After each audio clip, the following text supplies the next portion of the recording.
Alright, when I am through, and this is Terraria Calamity. The last time... What did I do last time? Last time I didn't have a stream. And the time before that, I think that was the time when I just beat a bunch of bosses. I'm gonna do that in a second, Leo. Thank you. Give me a moment, I'm doing an intro. I think I beat Iharon last time. That was the big thing that I did, and then I got a new... I went a bit longer than usual, first of all, because Friday was no stream, and then I wanted to finish the armor. So we have a good armor. I'm gonna tell more about that armor. Let me go in.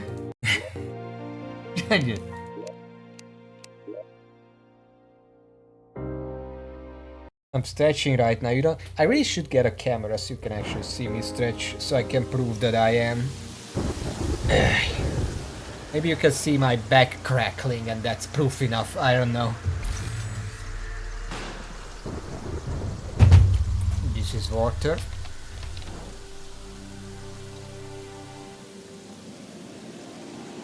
It's really cold water because it was in the fridge like 10 minutes ago. Pizza? Wait, random word first. Summoner, how about that? That's a complicated word. Summoner in Hungarian would be idéző. That has a lot of funny letters in it, and it comes from the word idéz, which is to summon, but also to quote. And I'm pretty sure there is a correlation between those words. So that's your fact of the day. Also, pizza is just pizza.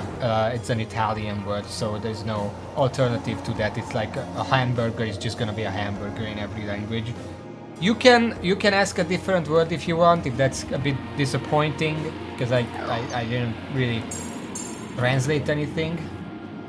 But in the meantime, I didn't really log on my own time. I was kind of busy. Why do I still have this? Is there anything else oh. What else did I want to craft? Did I craft... Wait, I didn't craft any of these. Cosmic Viper Engine, Harbinger... I did... Wait. I skipped one time and I forgot everything. Okay, I did craft the Harbinger staff. I didn't craft the Viper Engine, because it's an ammo one and I don't care about that. I did craft the Hydra staff. I kind of like that one. I didn't craft this because I can't. And I did craft this. It's right here. And I crafted this and I was kind of this. Okay, we crafted everything. What else do I want to craft with this? I also crafted this. Did I craft everything?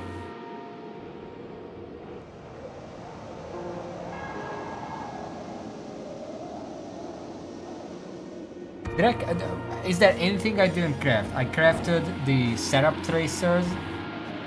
Yeah, I'm pretty sure I'm done with these. Let me just put these away. Yeah, Codebreaker, sure.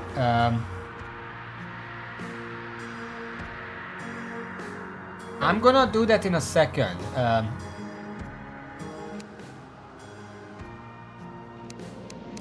Slow down, everyone, slow down.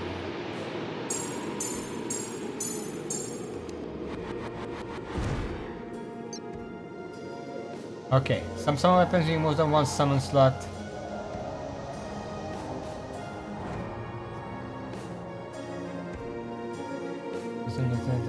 Okay, Doom Eternal. I have not played a single Doom game since 3. Don't you want your design opinion? Well, I'm gonna say the design opinion anyway. It's gonna be on VOD, so if you're really curious, you can just check that. Summon weapons using more than one summon slot.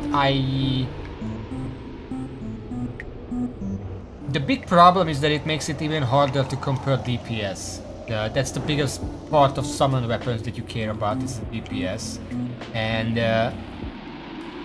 checking DPS for any summon is already pretty difficult. Having to divide with multiple slots just makes it even harder to compare. I guess that's my opinion. Anyway, I have the Codebreaker here and I was told that I should put it over into my arena. And I will, but before I do that I thought, you know what? The only reason I really put this here is because of Old Duke. And I really doubt I'm gonna be fighting the Old Duke anytime. I got the summon weapon from it. I don't think it drops anything else important that I would ever want to fight it for again. So I'm just gonna remove this because it's kind of in the way for, you know, the arena. I don't want to get stuck on this while I'm fighting something else. Let me just remove this real quick.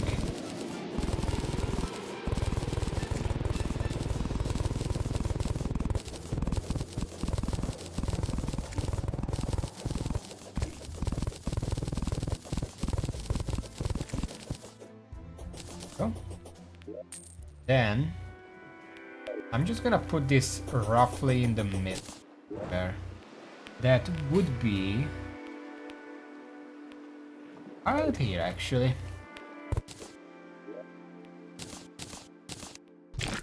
The Codebreaker goes here.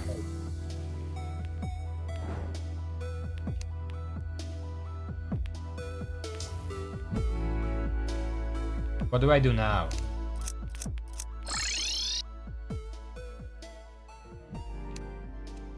My cell factories are right here. You said I need about 8,000. I have way more than that at this point.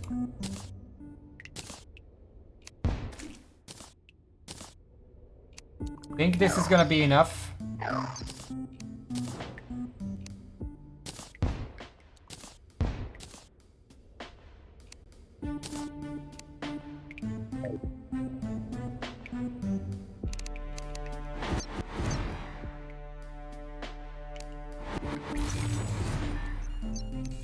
Okay, and I already have some Codebreaker schematics.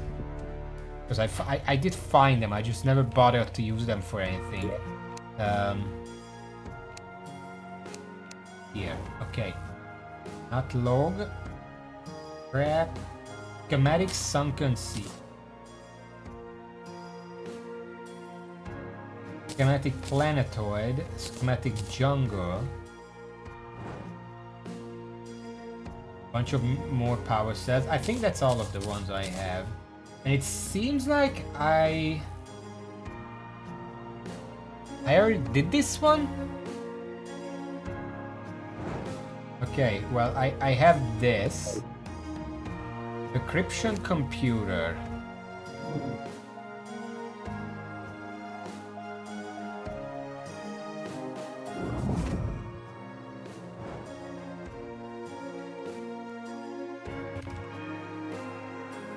Okay, well let's craft it. Doesn't have anything terribly complicated. Do I need this? What do I need this for? Finely detailed diagrams of numerous devices and weaponry dance across the holographic screen. Picking up this item or holding it in your inventory permanently unlocks new recipes. I guess it's in my inventory, so here. And then the decryption computer needs 18 of these.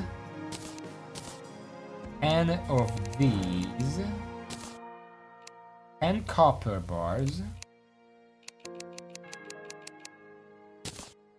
15 glass.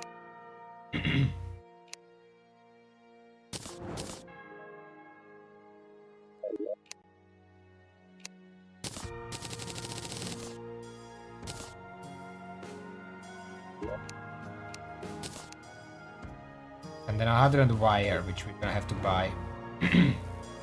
And we are viewing an unencrypted schematic from the lab near the sunken sea. We already viewed it, and then we can just craft it at the end. We are done. Okay. Also, the pillars are still up, but you know.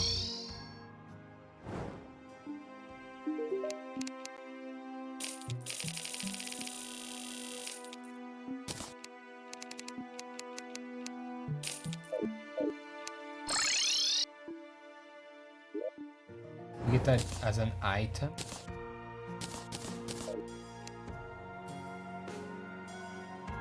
Oh, didn't I already read this? The weaponry I supply to the workers of the laboratories is weak, hardly suited for battle. However, they suffice for self-defense against any lab mechanism or creations which may have gone rogue. Addendum. For those who think themselves powerful, search the upper bounds of the planet's atmosphere for structures similar to that of the sunken sea. We'll know by the end if you are worthy of battling my creation. Well, we already did that. We have that. It's a planetoid one. Okay. Decryption computer.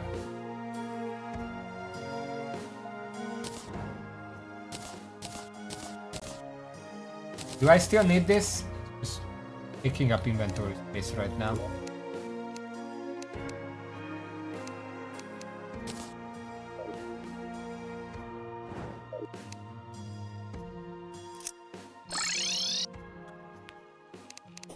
Okay, let's put this down.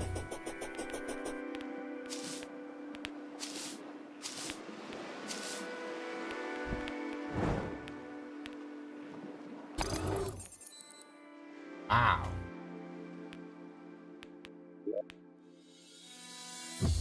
What is this?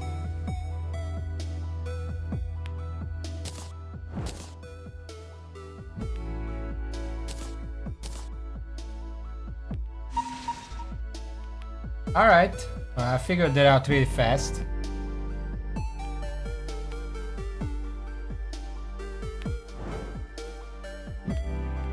Okay, that's working for now. After that, I don't actually know which one comes after that. We already have this. This was just decrypted from the get-go.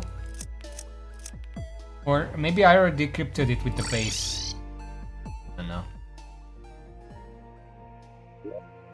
Put that away for now. So we have the sunken sea, the planetoid, the jungle. There is one in within the sky. That's useless. Wait.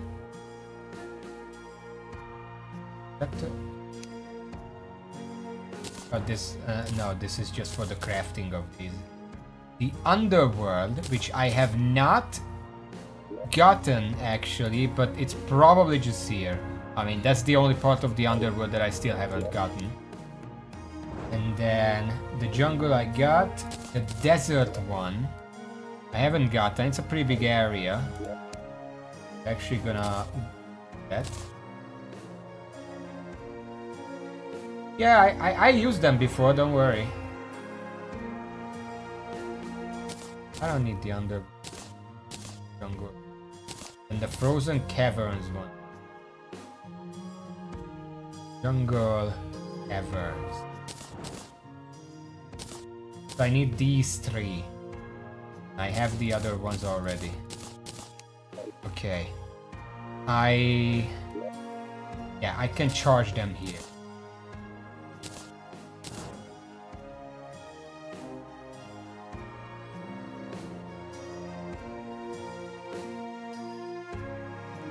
I learned how to create new things.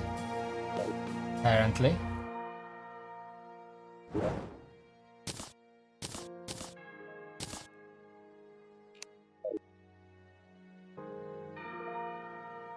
None of those are useful to me at this point. I kind of skipped them in progression because I didn't bother with the charge-based summons.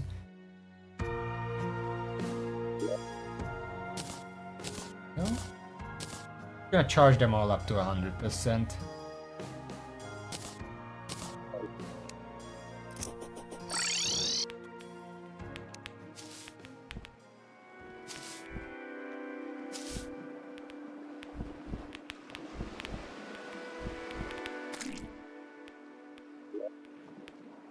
Meanwhile, this is done. The Great schematic planetoid has already been decrypted. Click to view its content. Long-range sensory array. Within an army, as weapons do, the soldiers serve different purposes. That distinction is crucial, as the wrong tool in the wrong hands, no matter how potent, may as well be a wooden club. Gandum, seek out my base of operations closest to the lizard's home. That's the jungle one. I wish you the best of luck with all sincerity, for it has been a long time since I have had a worthy test subject. Let's... Okay. I need a long-range sensor array. This is the jungle one. I probably need the next piece before I can decode. Long-range sensor array.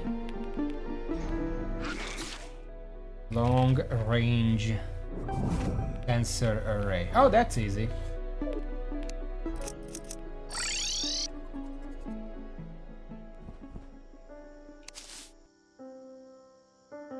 And of those, I have these. And mithril. 50 wires.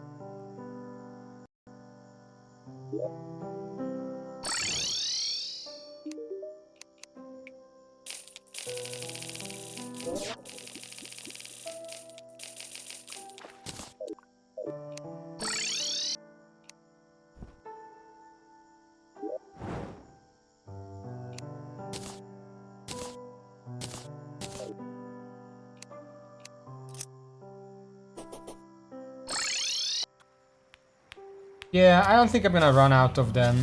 These don't seem that expensive on purpose.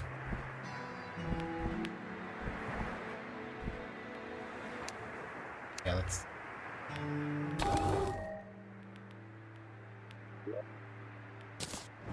get in.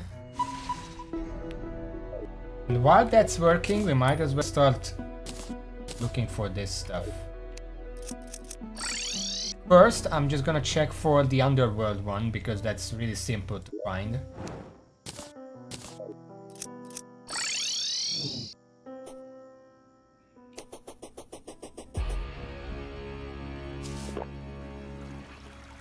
Go this way and eventually I'll run into it.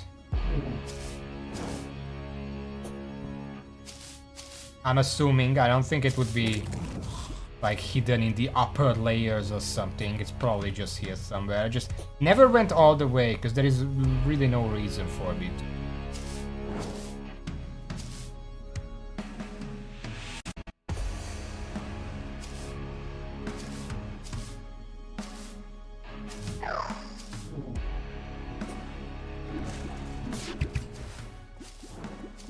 At this point, I am pretty much overpowered for anything that's not relevant bosses.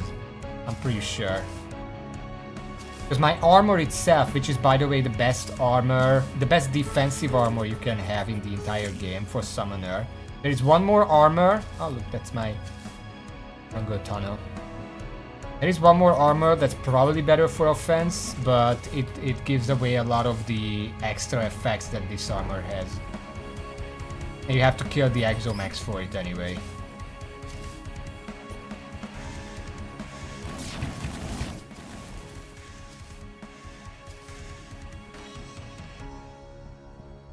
Okay, this is new territory. Weird layouts. Ah! I see. Okay, how do I best go in here? I just... up.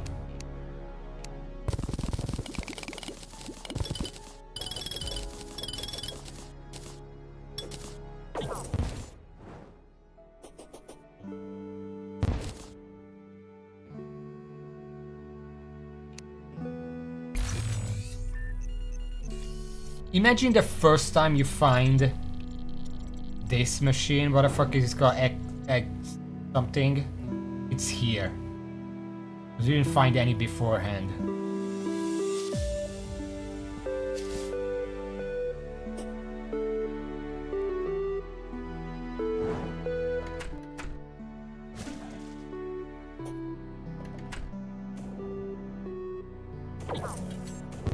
Oh. Charger. All employees are hereby notified that they will be held accountable for any collateral damage caused by gauss weapon fire, even during sanctioned testing exercises.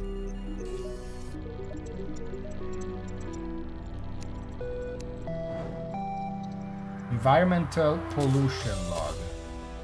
Murasama! 2666 true melee damage. I'll take that. There was schematic. Frozen caverns. I already have that.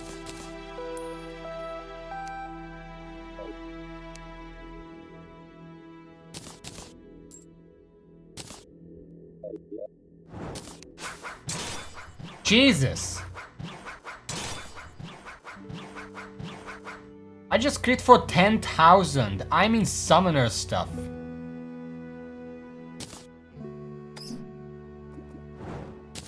This is what I'm missing out on, by the way, by playing summoner. This kind of stuff. I'm just boring with my fucking mech worm over here. Okay, what did I get everything here? Like I got everything here. Okay.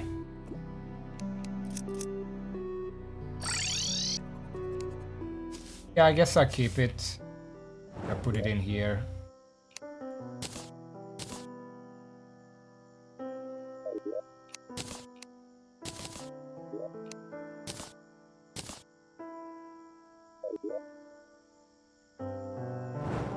Environmental pollution log.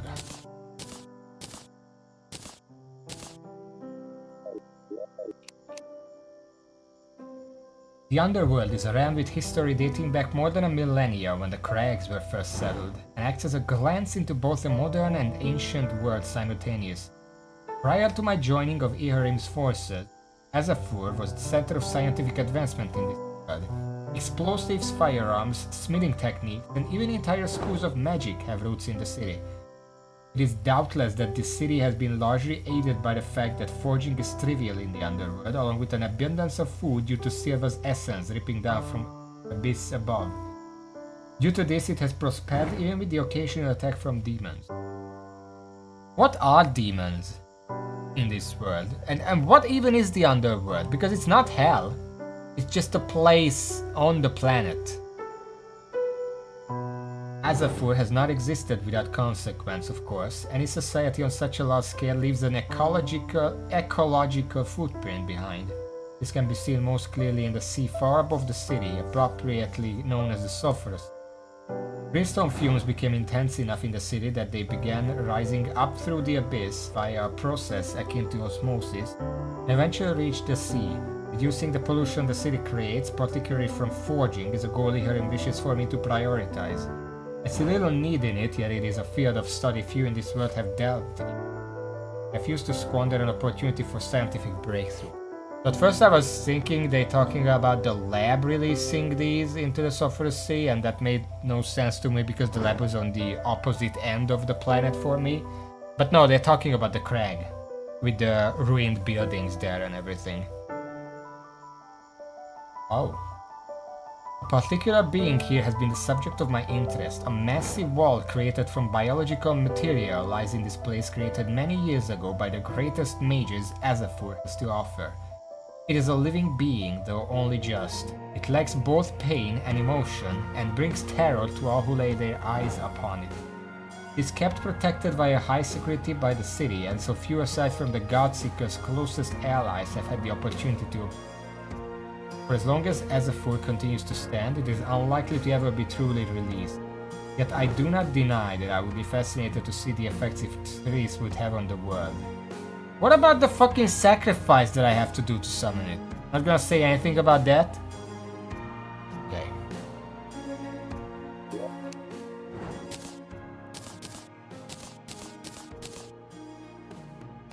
Okay, so let's check the jungle mechanic then. What's the vanilla cannon? I don't know much on the Terraria lore.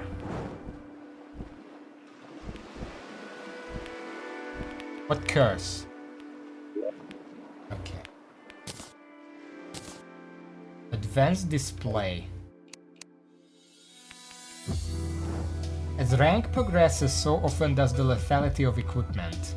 In the hands of competent soldiers, the weapons have the ability to make change. What? However, competent soldiers take no action, but orders from above. Addendum. If you read this, you have come far. Do not disappoint. Go now to hell for the next component stored in what were once my forges. There's Plantera over there. This is the jungle charge thing. Okay, so advanced display.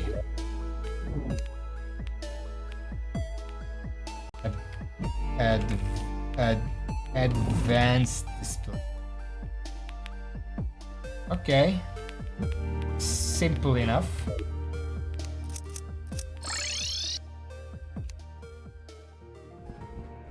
Premium vessels.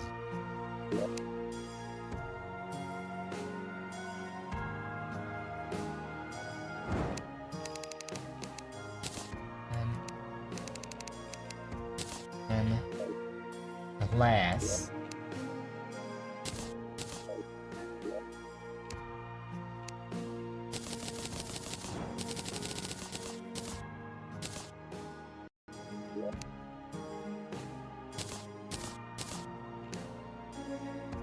Three of those. Bit of a higher S because I'm pretty sure I used it up. But what do I need for this again?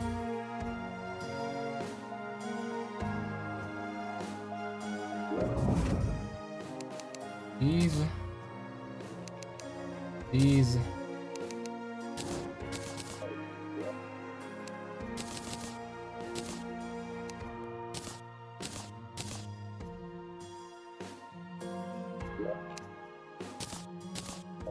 Enough?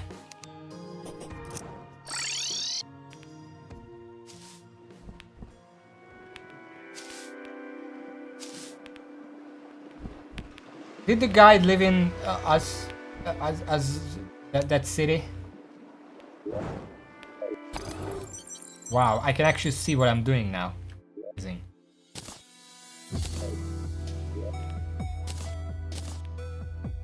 Okay. These seem to last about the same amount of time. Okay. Let's get the desert one.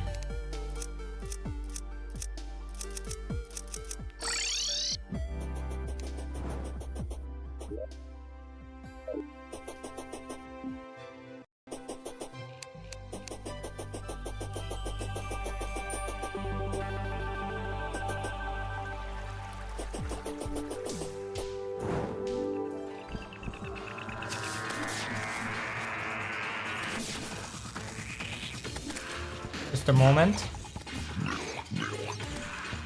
I'm gonna have to deal with this real quick.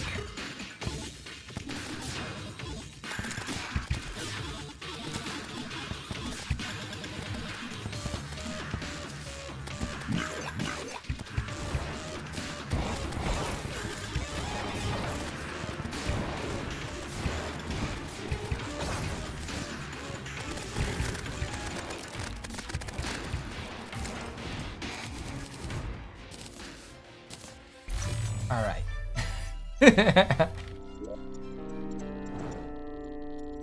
Let's see. I did a tunnel right here. I want to go down here in the middle and then let it point my way.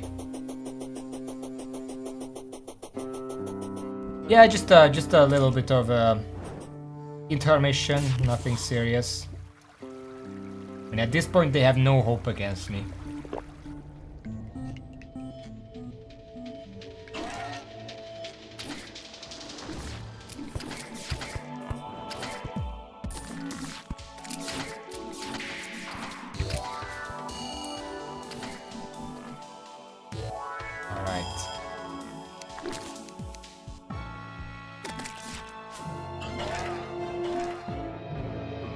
That way, huh?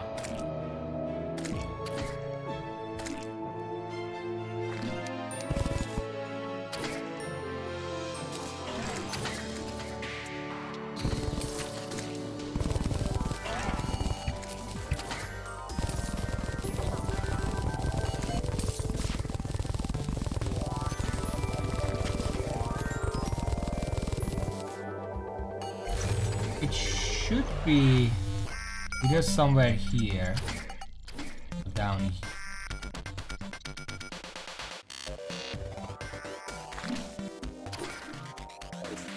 It shouldn't point me to the sunken sea lab, because this is the desert one. Unless deep below the desert means the sunken sea, which would be the dumbest thing ever. So is there no desert one? Is there no desert lab? Like at all?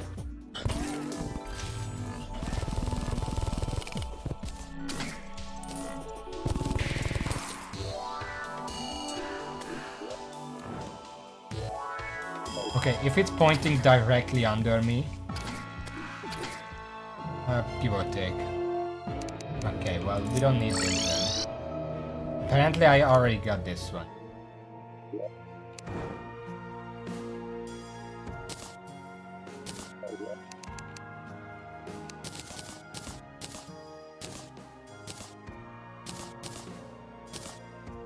And let's go for the frozen caverns instead, because we also can go down there pretty easily.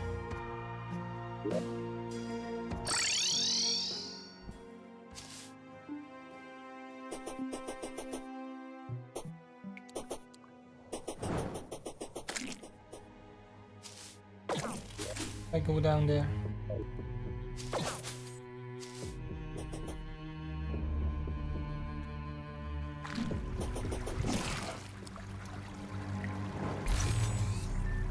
Yeah, I know. Doesn't matter. The lab should still be there.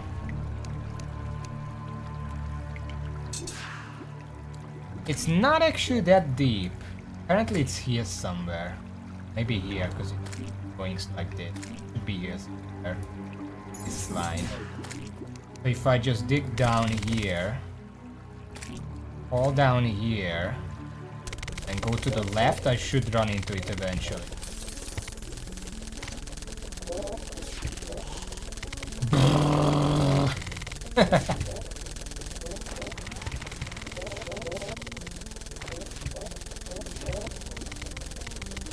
What was that?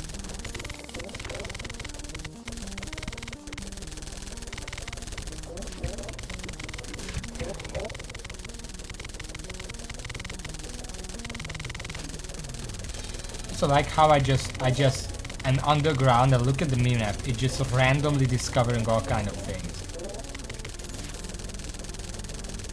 So if the lab is anywhere nearby, I'm gonna see it. Yeah, let's use it again. Okay.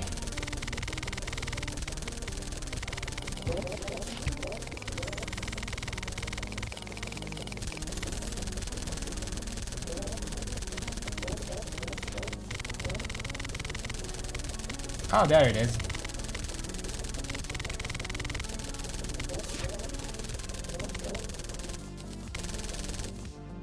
It's shaped like a house.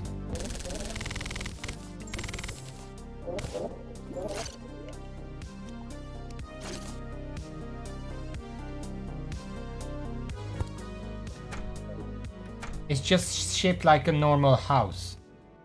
Roof, body. Huh. Okay.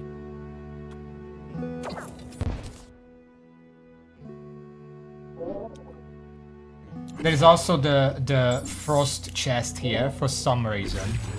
I don't know what this is doing here. It gives me an Arctic diving gear, which I don't necessarily need anymore.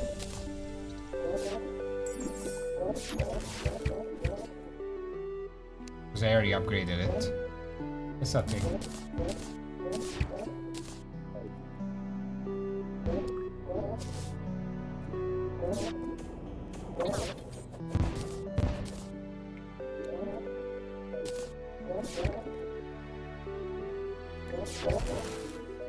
All employees are hereby notified that they will be held accountable for any collateral damage caused by ghost weapon. Wait, you literally just told me this. For a second.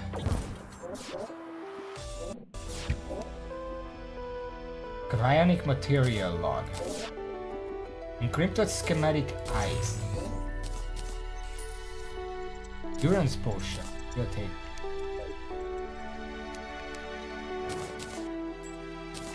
same exact loot. Okay. We didn't get a super weapon here. God damn it. Okay. So let's go and check out the encryption in the meantime, because I'm pretty sure it's long done by now.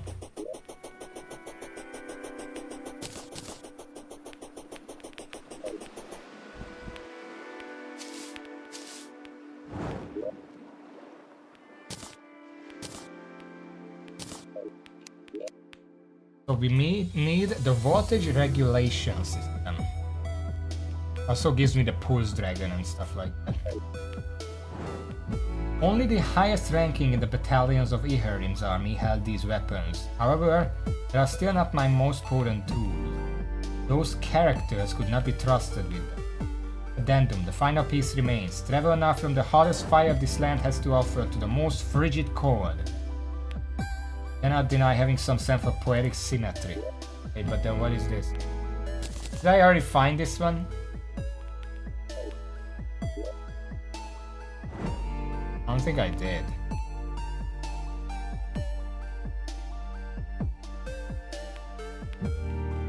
Well, where is it?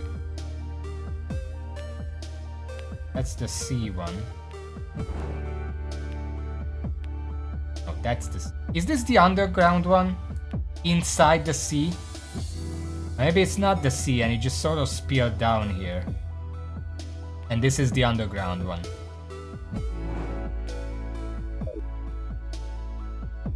Well, that was an accident then. Well, I'm gonna put this here just to save some space.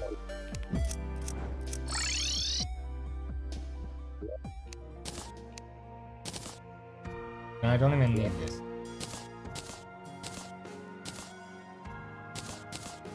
We're gonna read that while we're waiting.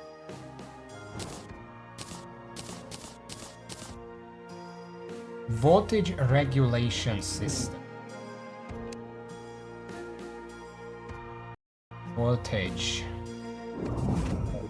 10, 10, 5. Okay, this is easy. How come the first one needed 18 circuitry and every other one just needed 10?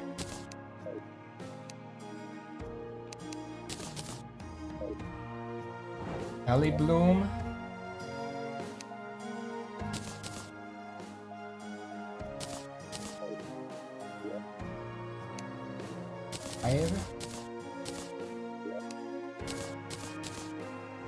Midnight.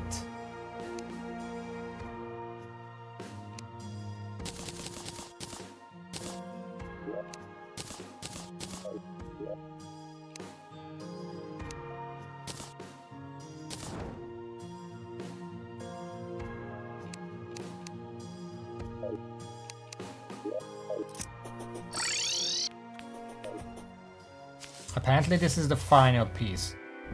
I've been going for like half an hour. We're already almost to the summoning. Okay. This one.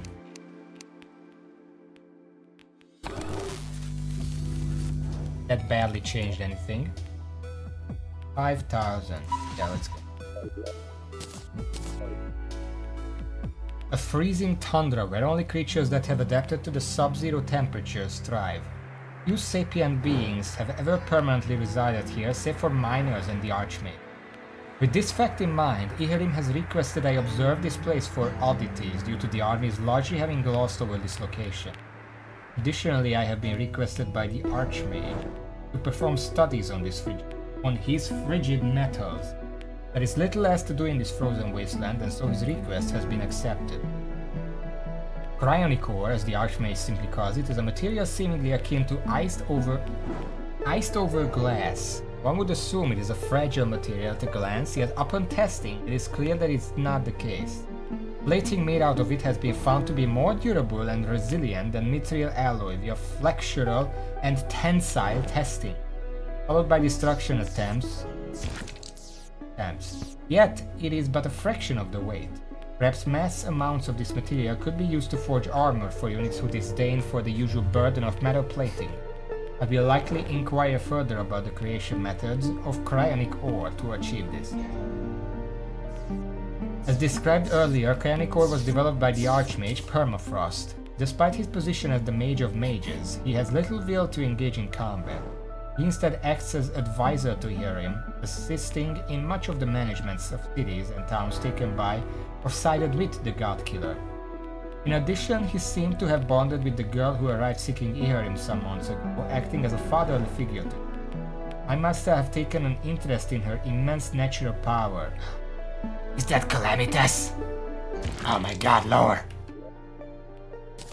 Okay.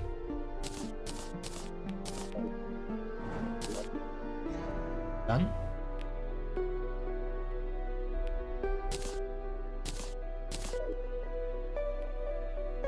I have since made progress to even greater weapons than these, but they remain creations to be proud of. No progress can be made without a desire that comes from dissatisfaction. Addendum. The time has come. You are ready. Auric Quantum Cooling Cell. Okay, if I recall, that's actually the summoning item.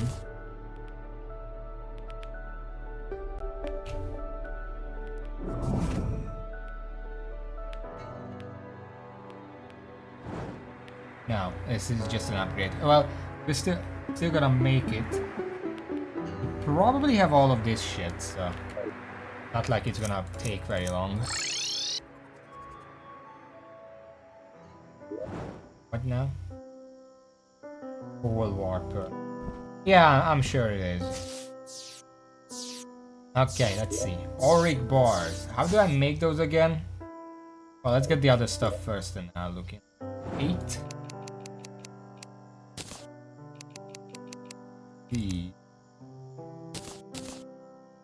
I actually ran out of endothermic energy, so we're gonna have to get more of that. Then 4 of Elion.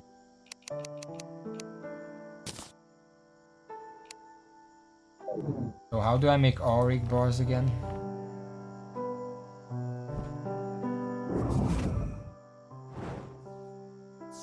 It's 2, I can make 60 Auric ore and then Iherums.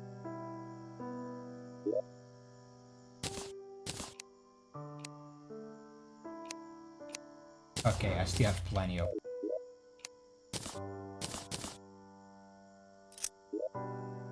He has a lot of souls, okay? I don't think he likes talking about it though.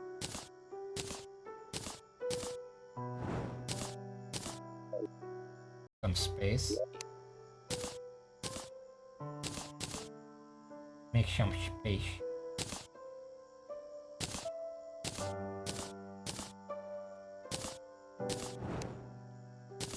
You know what? Okay. Oh yeah, and I should.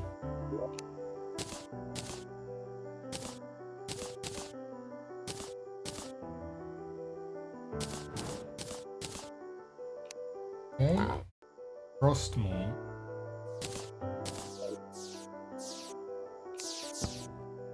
We need 40 of those and then we're fine.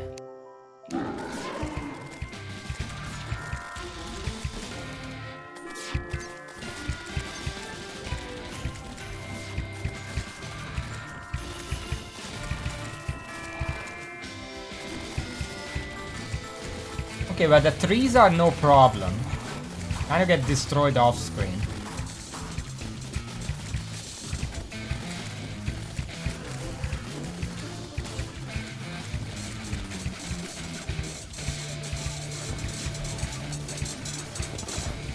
Tank is a bit more aggressive, but they can still be destroyed very fast. I don't even know if this is the optimal setup of summons. But there you go.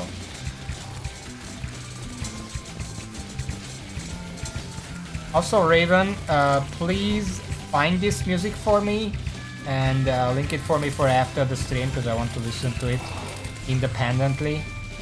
So this is the most rock vanilla music. Like, this is vanilla music. This is not anything from the mod.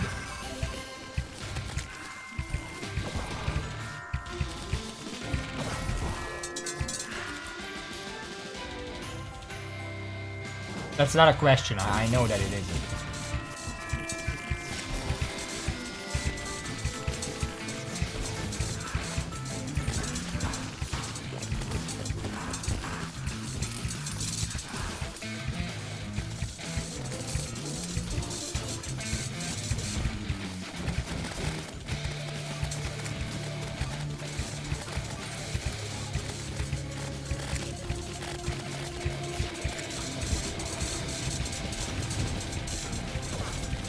A lot of fucking bosses.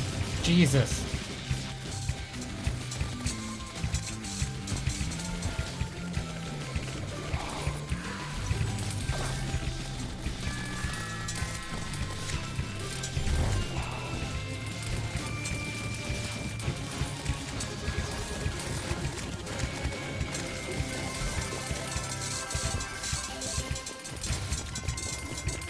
I'm gonna say I'm about to die now, but Sponge is doing fucking work.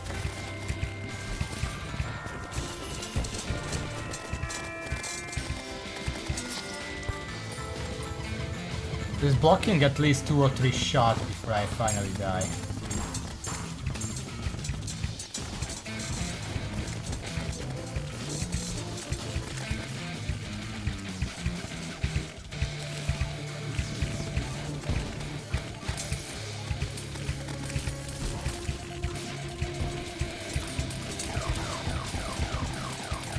So I have this, I completely forgot about it.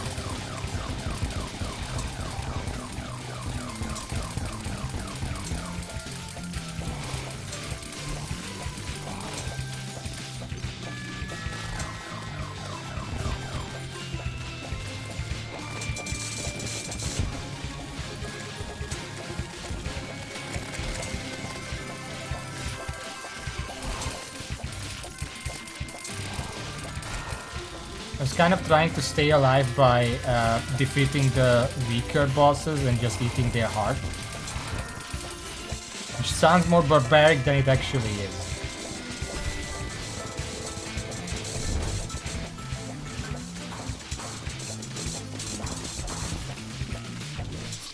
Okay, that's how long it lasted.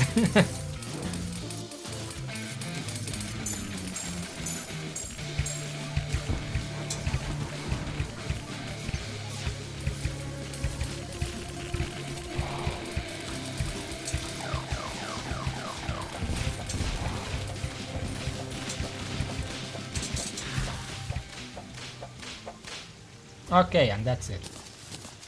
Gather all of these, because I actually had 0 of them. Used them all up last time for, I don't know, one of the weapons or the armor. Remember.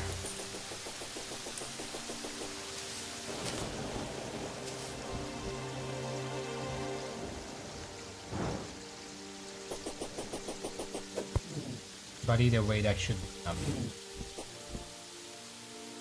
Most of my NPCs kind of died during that.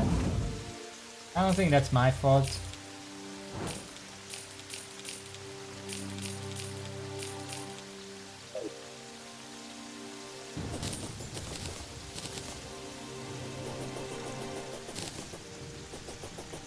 Let me just grab everything real quick. It is still money.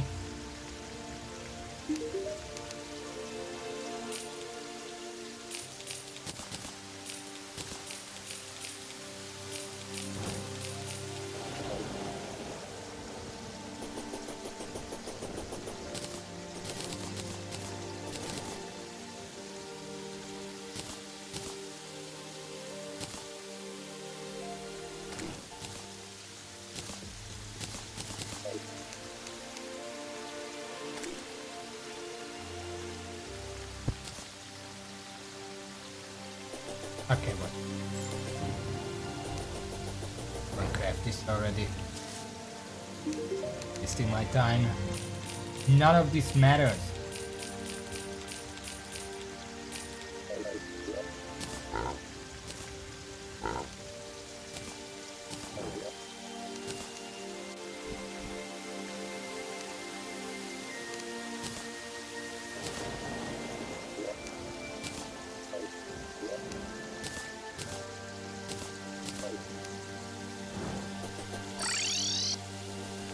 I mean, the other word tracks, obviously they are more elaborate, so they can be more hardcore, but I'm specifically talking about the baseline one.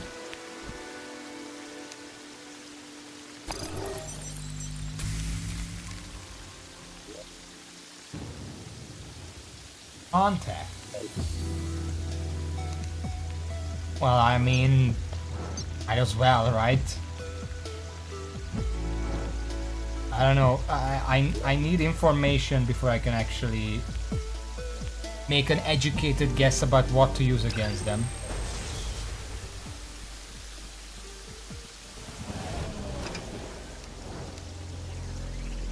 I have wit. Oh, hello. Nature fascinates me, for I do not understand it. You will face my creations which has surpassed God. Valamir Deserters arrived, and you will show me your disposition through battle. Now choose. Okay.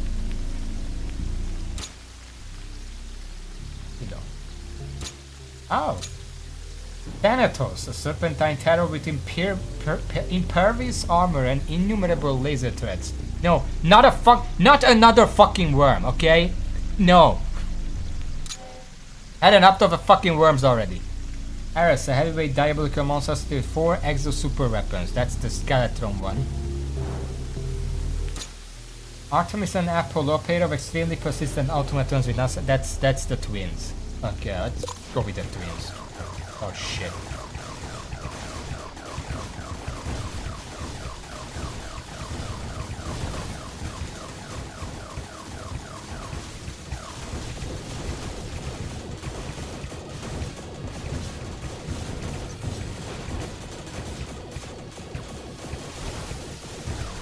I'm gonna need the slime mount for this.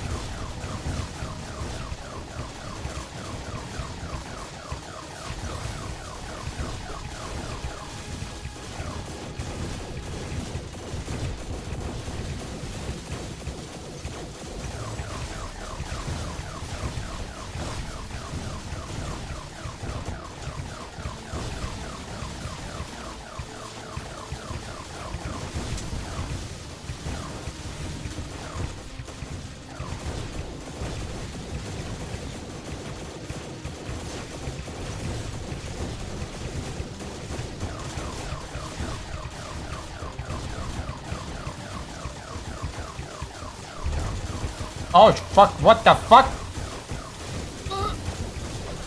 Oh shit.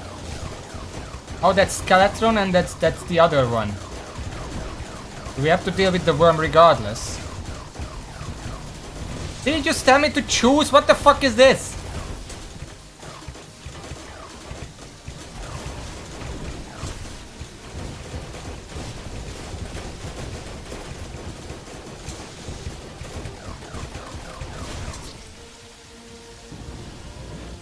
Okay. Okay. Well, I got pretty far, I guess.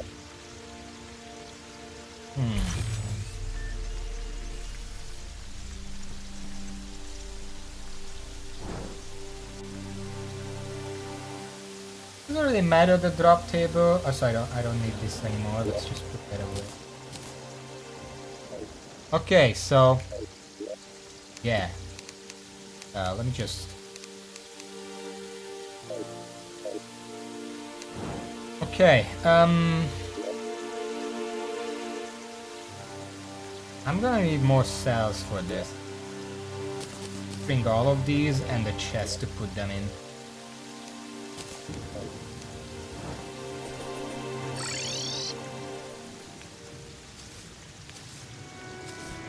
It seemed like the worm was mostly acting like a Devourer of Gods. Sometimes it chased me and sometimes it left me alone.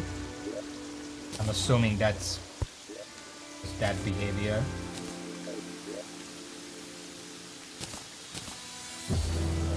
Alright. I think my loadout was fine. I mean, this is fine.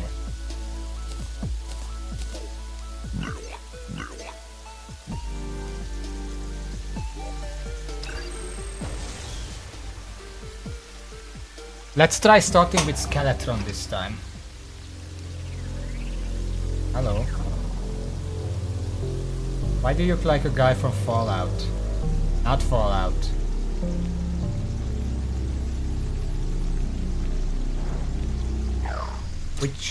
Which one has the Mass Effect? That's that one. Why do you look like a Mass Effect?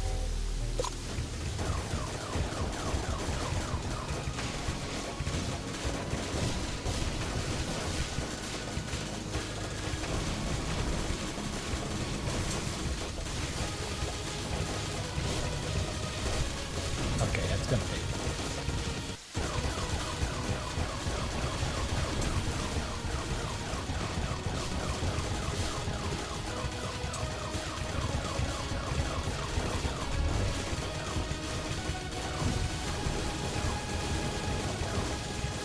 I'm not sure I fully understand what I'm supposed to do about this.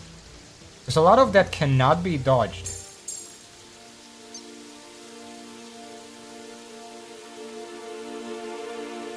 It didn't seem like it could be dodged. Because everything hovers above me.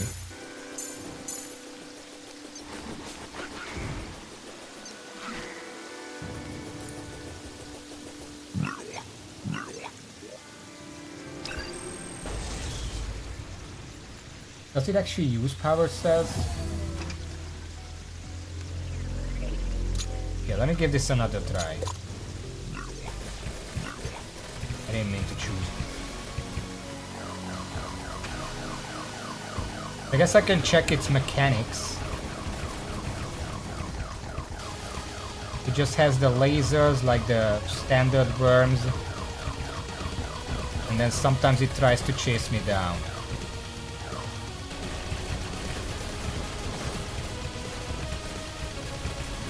There's a lot of lasers. Oh, well, that was simple. Wait, is the worm dead?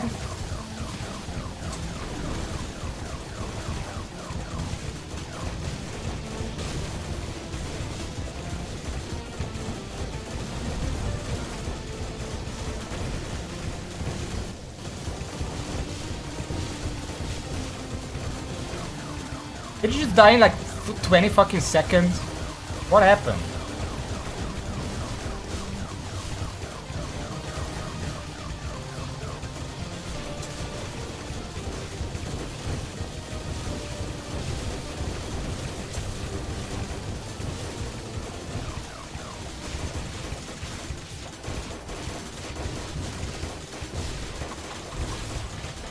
Oh no, it's right there.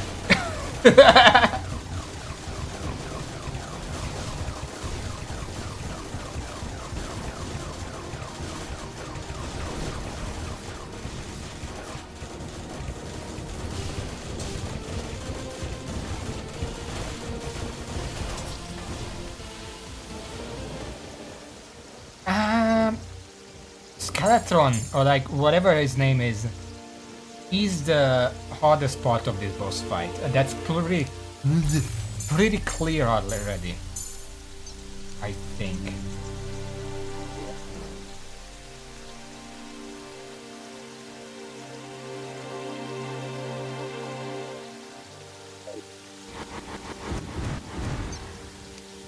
I should probably start with that, but I don't know how to deal with it, because it seems like it was losing health as I was hitting its weapons. So let's...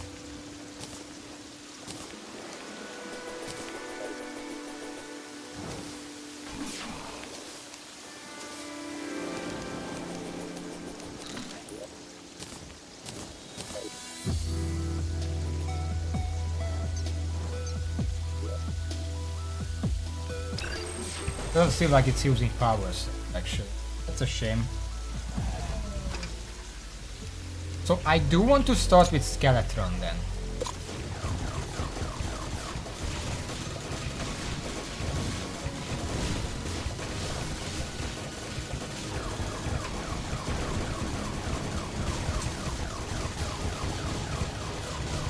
I'm trying to understand the individual attacks.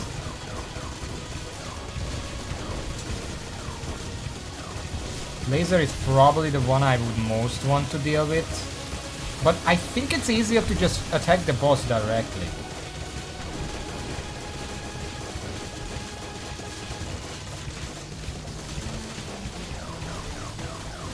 Okay, I think I...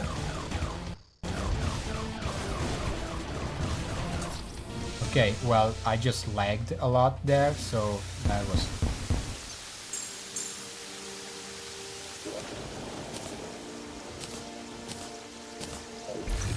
It seems like the way the boss works is that you pick one, that's what you start with, then at about, I don't know, 75% health to it, it fucks off, the other two shows up, and then after you dealt with the other two to like, I don't know how much health, then the first one also shows up and you have to deal with all three for the rest of the fight.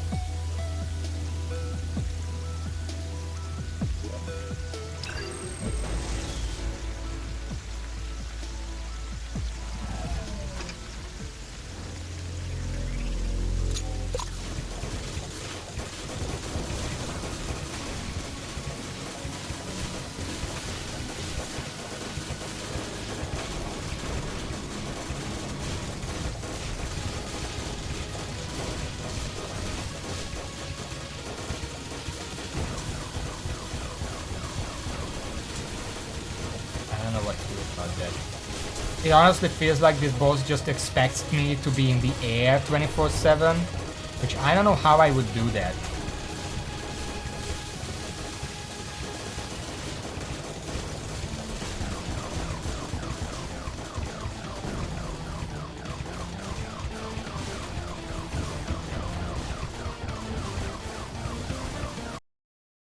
Oops.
I'm kind of getting it. Also, let me just a moment.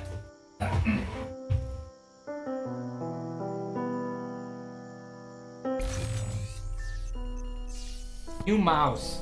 I even tried reinstalling the driver as you, but it still messes up. I have to unplug and replug it, and now it's gonna be fine.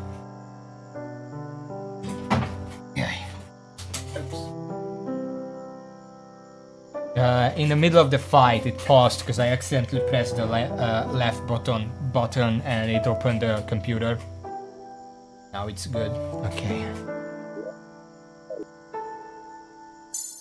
My only problem with this fight is that there is so much shit going on that I have no idea. I can't focus on all of it at the same time, but this boss seems designed to be like that, so I don't really know if I should complain about it, because that's the point.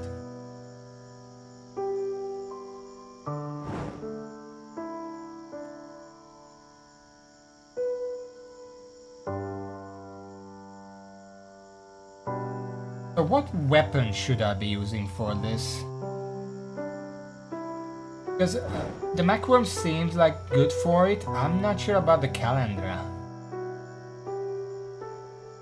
But then again, the problem is there are 3 bosses at the same time, and each of them would need me to use a different summon. Because for the worm, obviously the Macworm is the best. But for the other 2, I would need something more single target.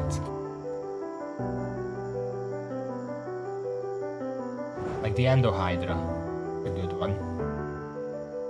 Now, because I want to kill the skeleton one first and then the twins and leaving the worm for last, and the worm is pretty easy on its own. I'm pretty sure I don't need to focus on damage against the worm. So let's try the Hydra instead. That's gonna be better against the other two. I don't want to use my potions yet, so we're still in the experimental phase.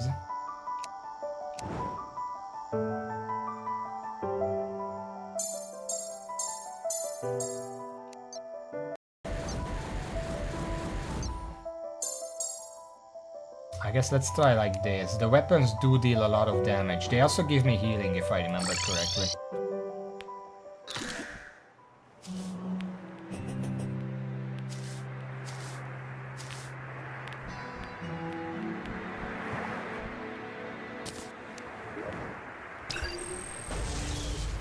Daedalus is like, leave me the fuck alone. How often are you gonna fucking call me? I'm busy. I'm sure he is. I don't know. Actually. Sure he's busy.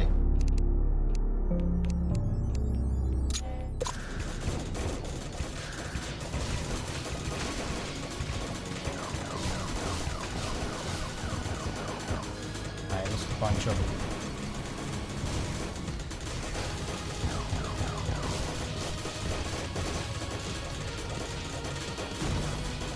fucking bomb.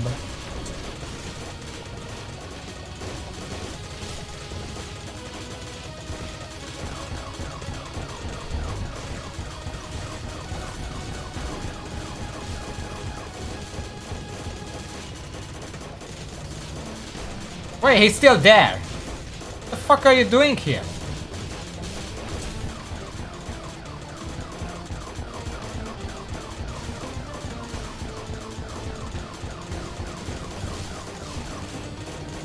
This is a private fight. Get the fuck out of here.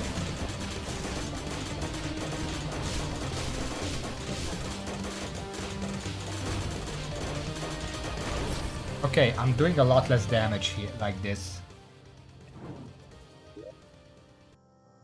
Let's try just all mech work. Maybe that's good. It really felt like I'm doing a lot less damage. Okay.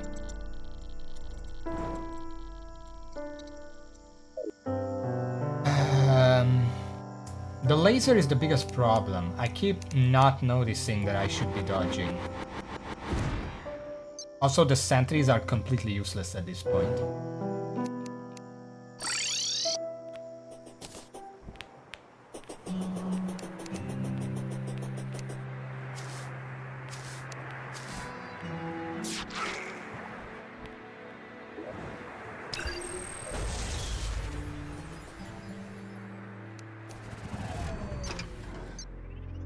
I'm gonna try one more time and then I'm gonna go on the wiki and see what they suggest I do.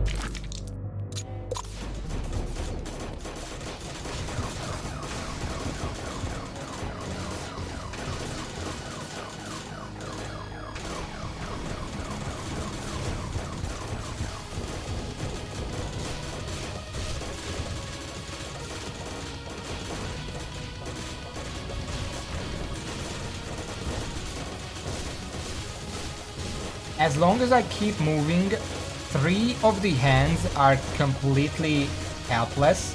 The only thing I really need to watch out for is the laser. Because as long as I'm moving, the other ones are not gonna hit me.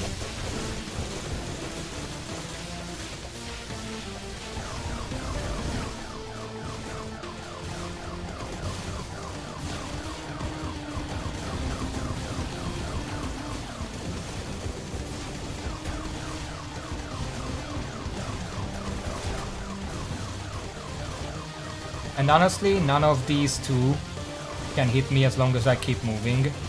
The worm is actually easier to deal with than Devour of Worlds, just because it's a lot slower.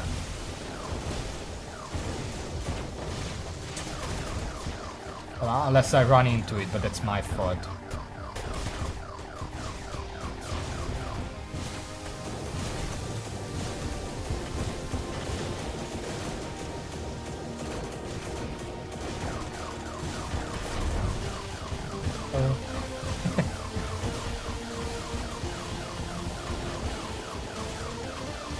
Now, having to deal with Skeletron and the worm at the same time is gonna be a problem, because I do have to move a certain way to avoid the worm, and the laser on top of that is gonna be a bit annoying.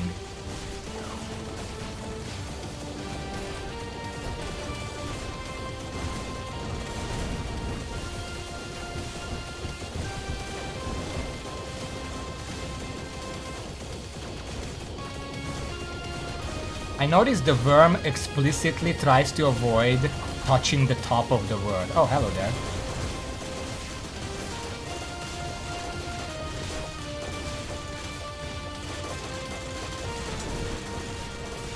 I did not see that laser. Fuck.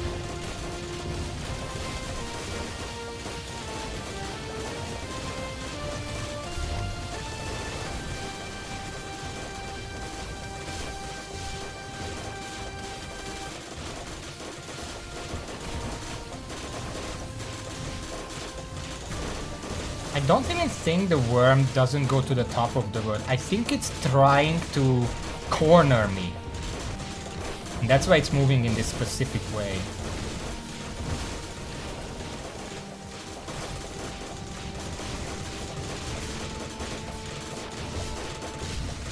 Because the moment I start moving downwards, it also starts moving downwards. It's not really trying to ram into me. It's trying to cut me off.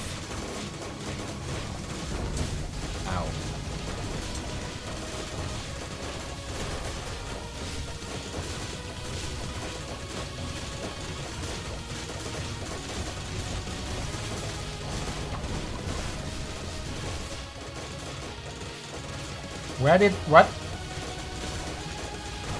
did everyone go? Oh shit.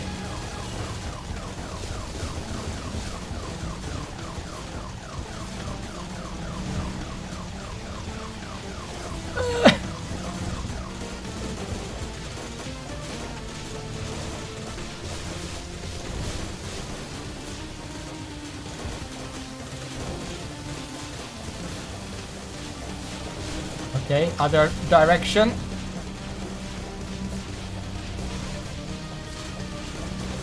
Ow. Well, I tried. Oh, the bomb. It didn't even explode, it just rammed into me. That went pretty well. I'm still not using potions, by the way. So, this is still just practice, but I did pretty well. I think I understand those first two phases now. How to deal with Skeletron and everyone at the same time. Because yeah, I'm pretty sure while anyone else is alive, the worm doesn't actually try to attack me directly. At least it doesn't seem like it's trying that. It's following my movements to try and cut me off, usually from below. That's what it seems like. And then when we are near the ground, then... Or no, you know what? I think it's just default worm behavior. You know how most worm bosses cannot fly, but if you go too far away from them, they learn the ability to fly in order to catch up to you.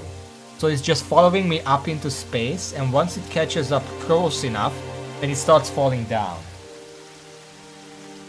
And then when we get to the ground, then it starts turning around and trying to catch me. But still, if I move in that pattern, then I can just treat it as if it was trying to cut me off. And sometimes I have to teleport through its body, but that's really all there is to it. So yeah, that's pretty simple to deal with. Even with the eyes and the worm dead, the only real problem I had was the laser, because it forces me to turn around prematurely. Let's check the wiki. What does the wiki say about this boss? Calamity ExoSpace.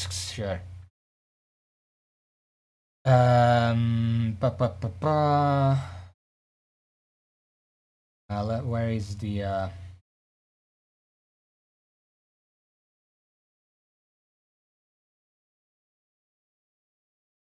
resistances? Holy shit. Aras, its weapons, and all of Thanatos' vulnerable segments take reduced damage from most non-minion piercing projectiles. Each hit decreases the damage of the next hit by 12% until the 8th hit onwards, which deals 20% of original damage. Ares and its weapons take 85% damage from Murasama and the Enforcer's Essence Flames. 80% blah blah blah blah blah. Okay. Thanatos takes, what's relevant to me? 70% damage from Sirius's explosions. Eclipse's Fall main projectiles, Prismatic Breaker's laser beam, Pulse rifle, and Dragon Scales, and the Wand's tornado. 55% damage from Wrathwing Cinders. 80% damage from Arc of the Cosmos, Throw, Eclipse Fall, Imurim Crystal, Dragon Rage, including its Fireburst and Explosion projectiles, and Zenith. Like anything else, really.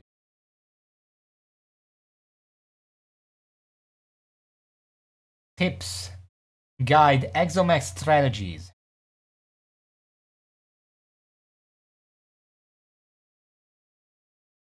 You will benefit greatly from having a lot of space when fighting the Exomax. A very large arena should be created for them, preferably spanning at least from the surface to the top of the world. So basically, just fight it on the surface and have good wings.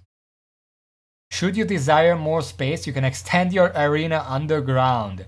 Yeah, you're gonna fucking make an arena that goes from space down to like here, to the cavern layer. That's ideal, yes. It is, but come on. They should be a large distance apart, around 40-50 blocks. Use platforms so you can reset your flight time and hook on them. They should be blah blah blah.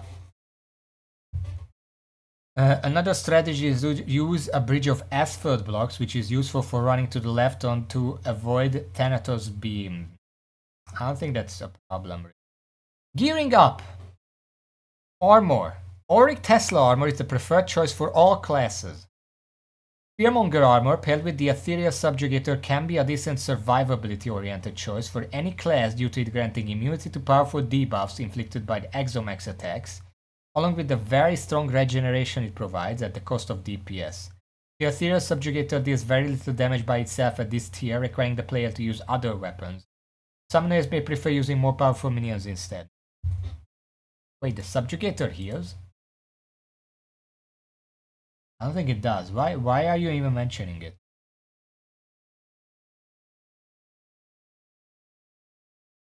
Fearmonger armor for...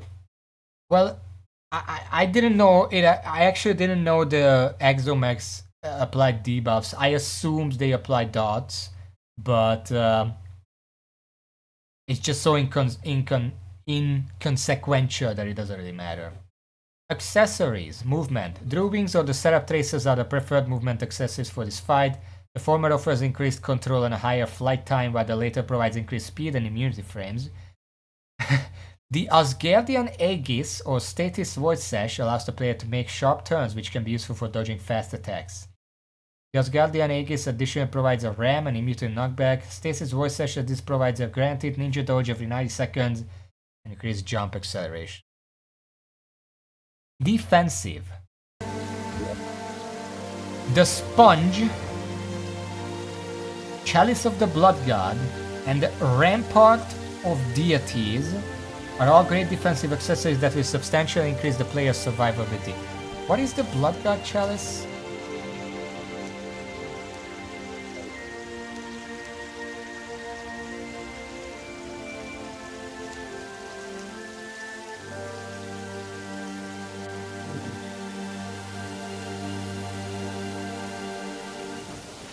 Increase max HP by 25%, taking more than 5 damage converts the hit into a damage over time bleed debuff. This bleeding does not interfere with life regeneration. Drinking a healing potion removes half of the remaining bleed damage. Unequipping this asset. Wait.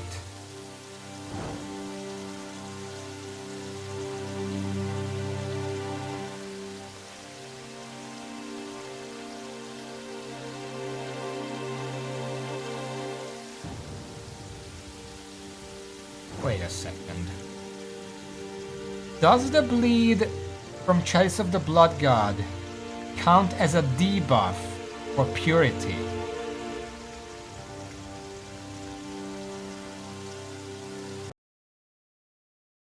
Let me just look into this real quick.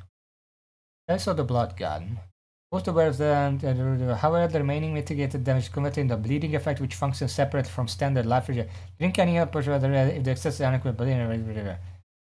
It can be considered counterpart of the amalgam if the player is killed by the bleeding effect caused by the chalice of blood, one of the many unique death matches for the item will display. Flavor tooltip reference to I don't, how long does the bleed even last? It doesn't say anywhere.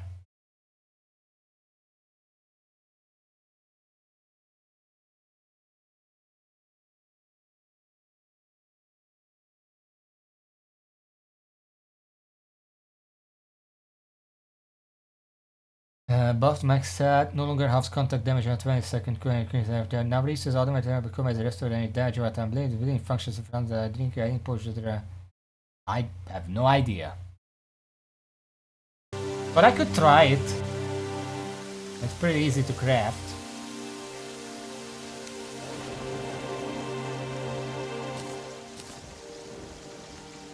Interesting that the healing potions are 25% more effective. That's just lost on this.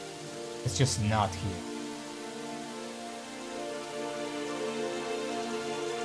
I mean, technically it is, because removing the bleed damage technically does that, but it's very indirect. Okay, 5 Bloodstone Core, 4 Ascendant Spirit Essence.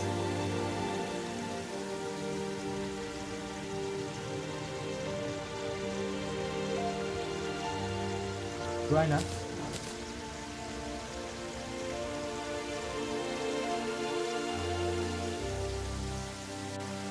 Nebular Vortex Solar.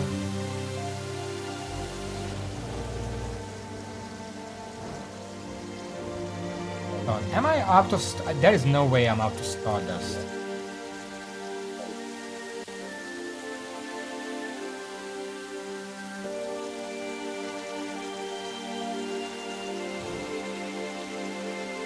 Apparently I'm out of Stardust.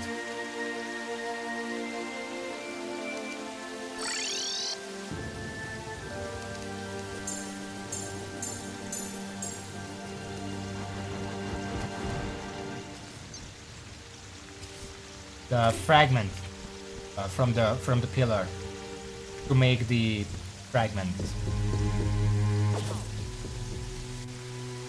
Just don't. It's right here somewhere.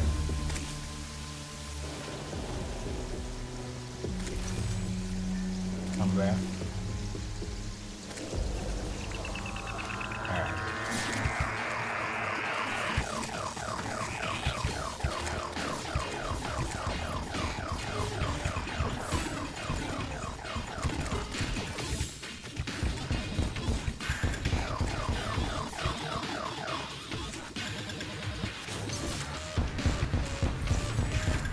Yeah, it's fine. Also, while we're doing this, how was the damage on the last attempt? Like, obviously I got further, but that's just because of the mechanics. How was the actual damage?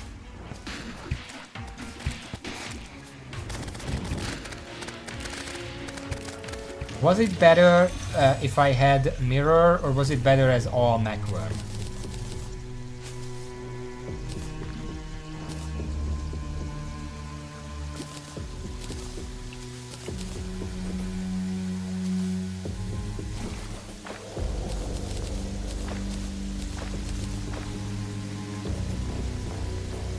I mean, it doesn't matter if it hits multiple things, that's still better than 79 Stardust.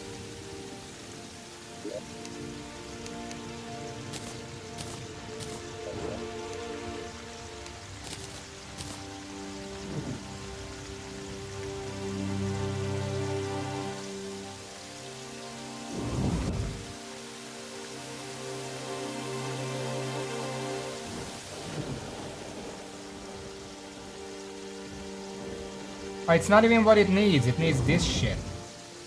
What do I need these for? Oh, that's the sparking thing, it's not these. But I needed the Stardust Fragment anyway, because I'm gonna make potions of it later. I need these. Okay.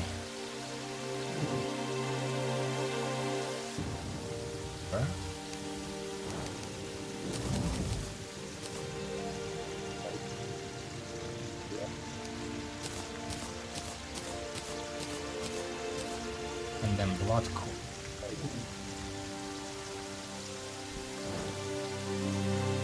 Stone.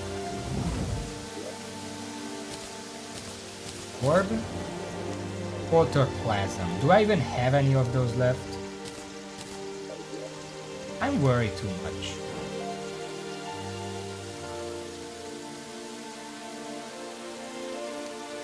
I need 5 of these if I recall.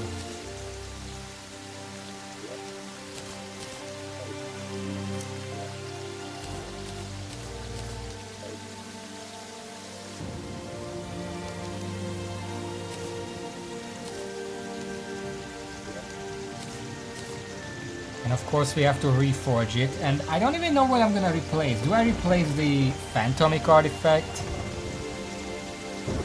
Maybe I just replace the bundle of balloons. At this point, like, come on. It does have an upgrade, but sadly you can't use it because it counts as wings. So it's completely pointless.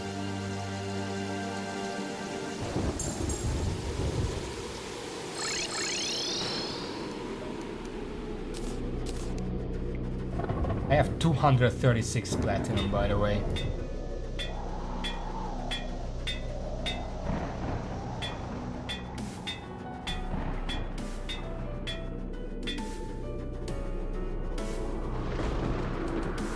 I mean, I still like the balloon because it just makes precise dodging in the air more reliable.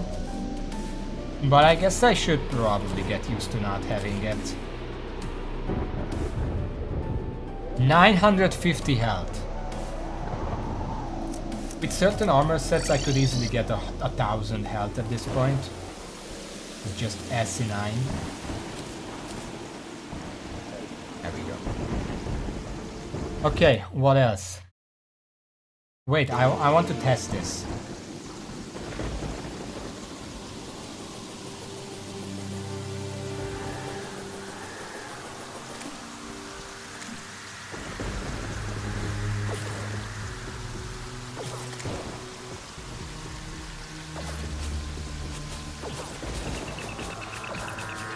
Not actually taking damage. I'm just gonna test it when I can, whatever.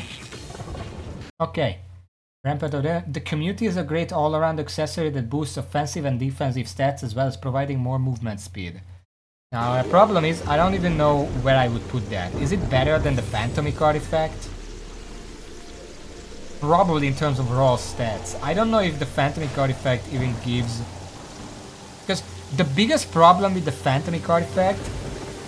Sure, enemies hit by minion, Phantomic knives just do what they want. Phantomic Bulwark, it absorbs 20% of the next projectile's damage, which is basically actually only like 10% because there is also the dot that it doesn't block. And it's like once every 30 seconds.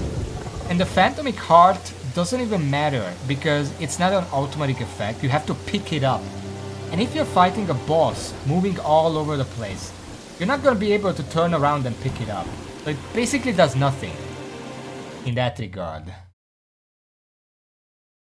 So maybe the community is something. Affliction is a good accessory that provides both offensive and defensive buffs. What the fuck is the Affliction? Oh, it's the team-wide thing.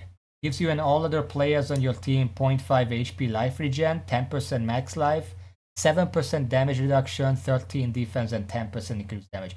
I'm pretty sure the community is just better. Okay, let's see. Offensive. Summoners can boost their minion count and damage with the Nucleogenesis. The Profane Soul artifact summons guardians that boost the player's survivability and offensive capabilities, including providing an extra minion slot. That's a point, but I don't know what I would replace beyond, you know, the obvious. The Auric Soul artifact will help boost the player's minion count if they are using the Summon from Heron's Kindle Staff. Yes, we'll see. If Supreme Witch Calamitas has been defeated, the Shattered community can be used, providing a variety of stat boost and greater increasing damage of Rage Mode. Yeah, that's not applicable here, I'm pretty sure. Weapons. Summoner. Heron's Kindle Staff is one of the strongest options for this fight, providing very high DPS. Extra summoning slots can be filled with the Midnight Sun Beacon, Staff of the Macron, or Sarah's Possession. Vigilance is a very powerful option. What the fuck is that? Oh, it's dropped by Calamities. Perdition is another option that can deal consistent DPS to the max. Dropped by Supreme Witch Calamities. Okay. Technically, I could fight Calamities. Right? I don't need to beat the max to be able to fight Calamities. She's locked behind Ihara, not the max. So technically, yes, I could fight Calamities for the summon weapons to beat max, but I'm pretty sure this isn't that difficult. Like, I just need to get a bit better. Of course, if I use potions, it's gonna be easier. So it doesn't seem like there is a point to beating Calamities first. Anyway, Metastasis can deal quite a lot of DPS, but requires the player to manage the hearts that spawn. Desummoning and resummoning the minion will despawn all hearts, allowing the player's summons to focus on the max. That's a big-ass minion. It is the exhumed form of the Staff of the Macworm.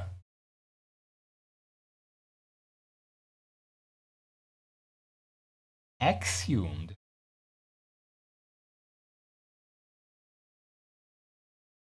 The fuck is that? Exhume is a special enchantment that turns certain items into entirely new ones. These items can be identified with a brimstone locus, which will cause an effect to be displayed on the icons in the player's image.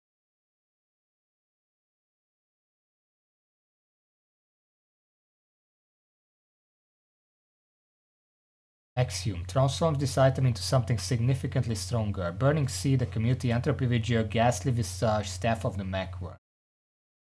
This enchantment cannot be disenchanted, and a weapon that results from this enchantment cannot be further enchanted. What? So it doesn't matter, okay. The Cinders of Lament is quite risky but very powerful. Exhumed for... Are there any weapons that are before Calamities? Beyond the Kindle Staff, I guess. I guess the Kindle Staff is just the best I can use here. Welcome back, Leo. We're just doing some research for the fight. The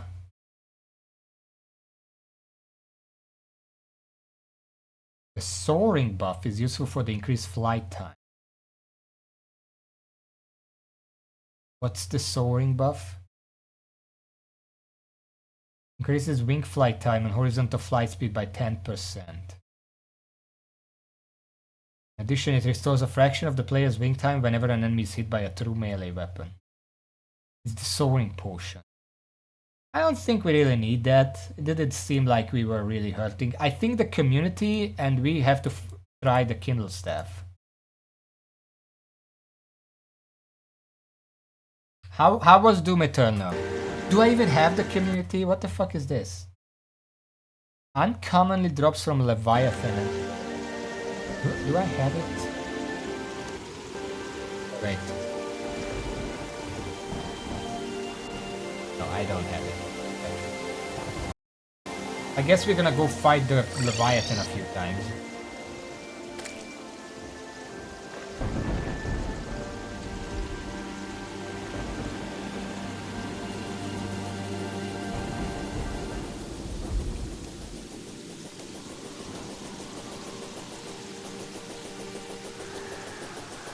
Just a moment.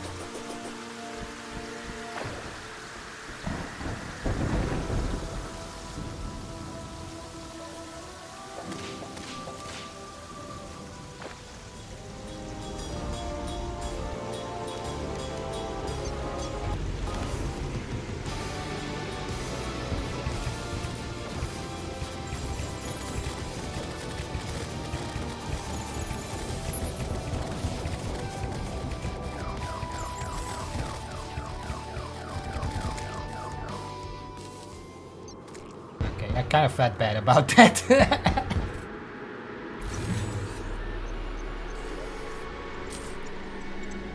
Nope. I've never again, I don't know if you heard it before you left, but I said when you said you're gonna play Doom Eternal that I haven't played any Doom games past 3. I haven't even played the DLC for it.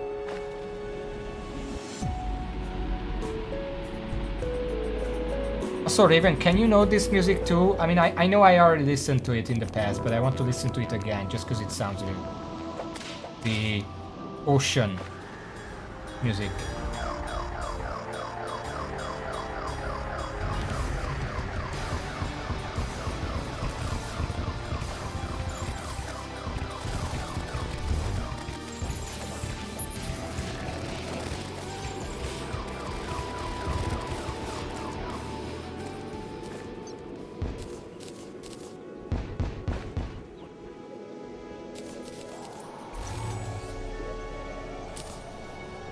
No community.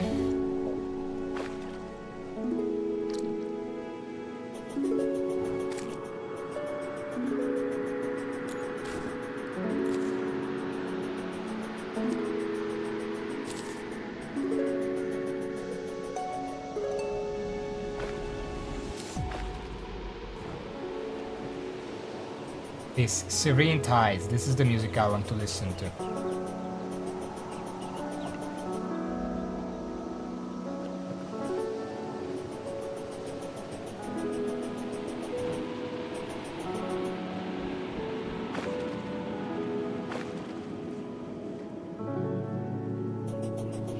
Is it? Wait.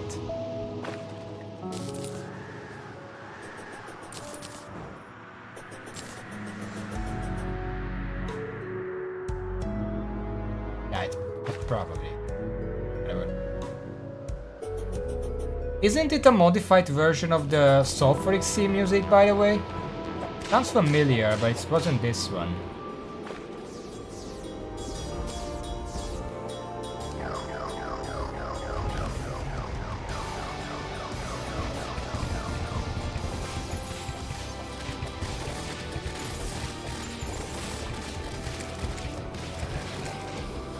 Remember when I fought these guys pre-hard mode? All good times. No fucking community. What's the drop chance on this? I mean, they did say uncommon.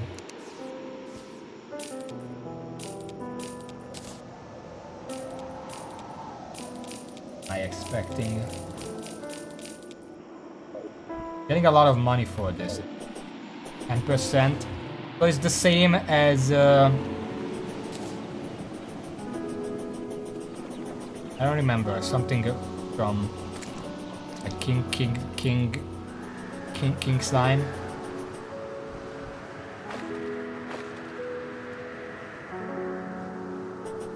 I mean, 1% is asinine. If you can kill it 100 times, you shouldn't have to kill it 100 times.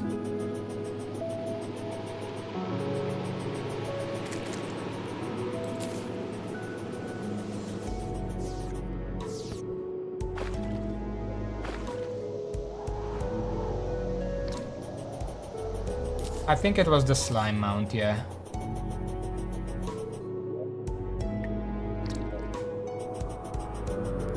I'm gonna hydrate in a second. Let me just start this boss fight real quick. Raven, remind me to put a timer on the individual things so you can only do one per minute. Where the fuck is it?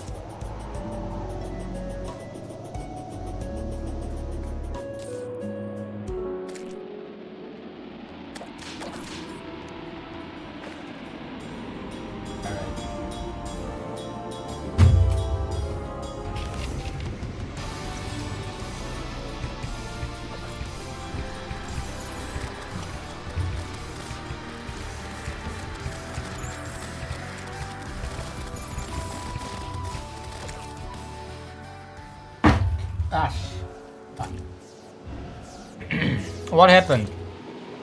Where did they go?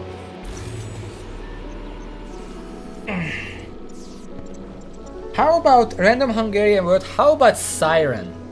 Because it's not what you would think. If you applied the default Hungarification rules to the word siren, it would be sirene. But we don't really use that. That sounds weird. Instead,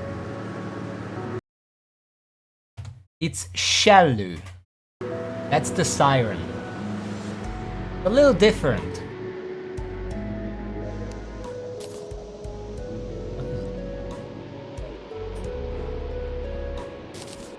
Yeah, I mean, the first time I beat the Leviathan, it just dropped in here. I'm like, free meat for everyone. I don't know if this guy would eat it, but, you know, we can't cater to everyone.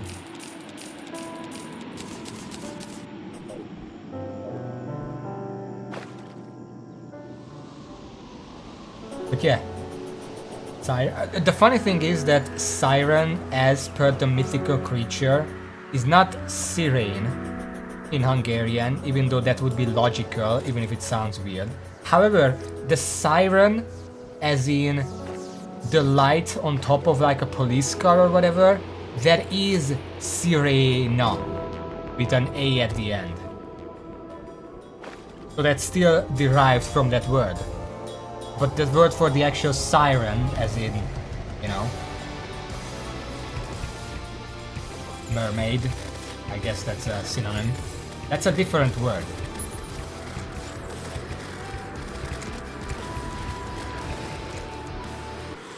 Also, here's a freebie. Because I just said mermaid. Mermaid in Hungarian as like, what's a mer? First of all, in English, what does a mer mean? Because, you know, the mermaid is like the siren, but sometimes they also say merman, which is the male variant, I think. So what the fuck is a mer? So does merman mean man? And mermaid just means a male maid? That doesn't make any sense. But anyway, yeah, I'm not gonna write it out because this is just a bonus, so you don't have to see it written. But mermaid. Oh wait, okay, I'm gonna wait for that.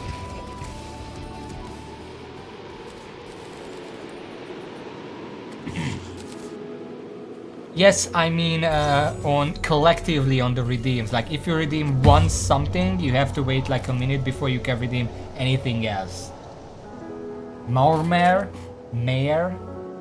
So mermaid? Yeah, I don't know if I can do that, but I wish I could. Sometimes. Oh, there it is. Nice. It gives me 9.6% damage, 4% crit chance, 9% max health, 4.82% damage reduction, 9 defense, 1 HP life regen while suffering from damage over time debuffs, which, you know, we have this. Increased movement speed by 9.6%, the flight time by 19.3%. It's 95% powerful at this point. You can also shove it into the shimmer to turn it into the broken community, which is just sad. Anyway, mermaid in Hungarian would be obleány, which is leány is just an archaic word for girl, and hob, that means foam, like sea foam. So it basically means girl of the foams, foam girl. That's the mermaid.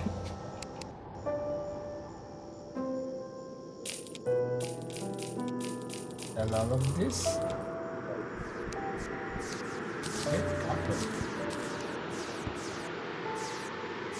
No, you shimmer the community to get broken community. So I should reforge this.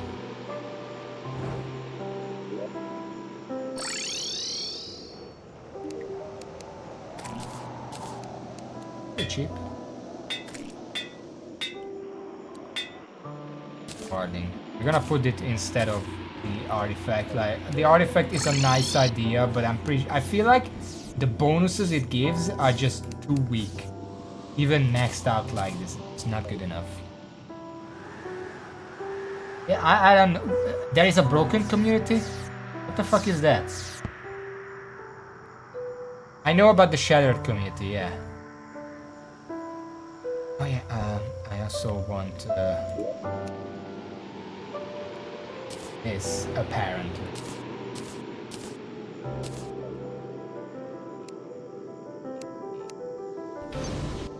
I can summon 2 of them. And I can summon 2 more, either Macworm or Mirror Calandra. If I summon 2 mirrors, which weapons are these? Mirror of Calandra, that is... Idles high of the player swings around the target, and idles to upper left of play passive releasing purple dust, swings around the target with an explosive purple blast to and hit every 3 seconds. The blast deals 300%. Now I think Macworm is better.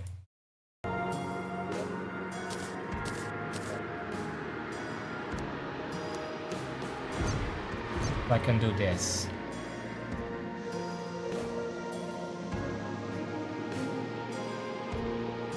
So then what is the is there a broken community, or are you just fucking with me?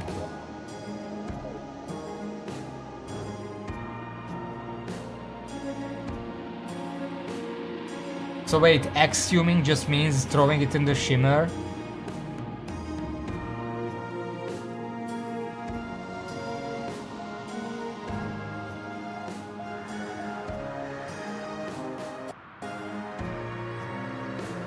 Because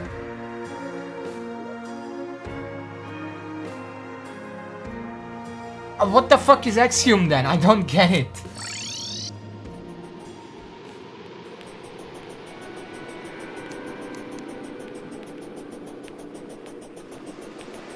Oh, I assume I bring it to the this one.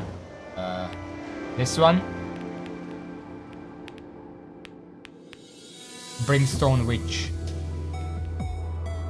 I mean, it still matters, because after Calamitas I still have the boss rush to finish.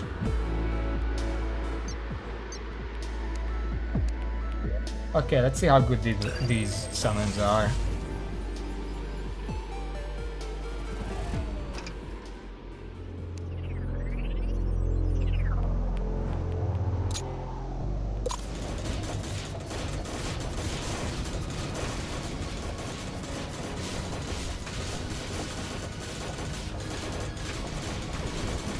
Am I doing a lot of damage?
I'm not convinced about this damage. They didn't seem that good, I'll be honest. They take like 5 slots, and if I go down here, let me just so if I have 5 slots of this,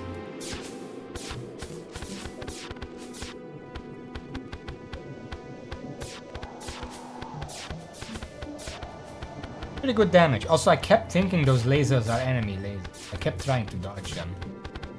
Look at the damage.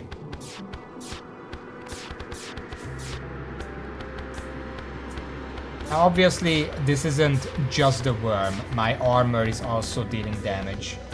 But just with the same situation, this is around the 20,000, and then it varies. But then, if I use one of these,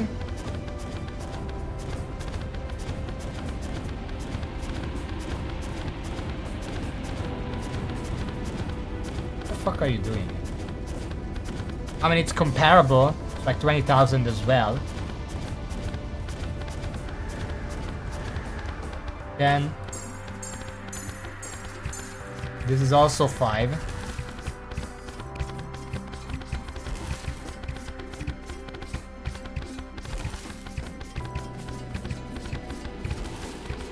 It just seems better.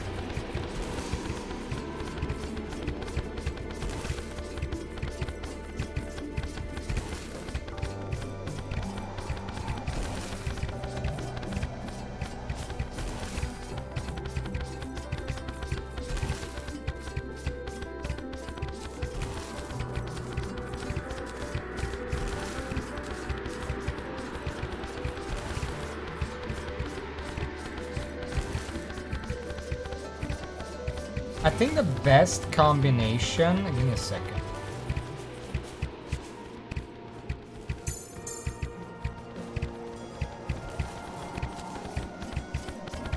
We have these weapons. I was about this.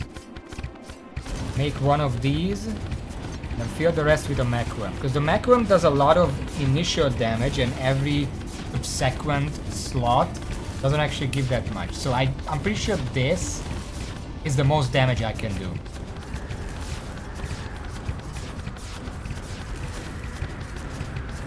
Okay, that's enough.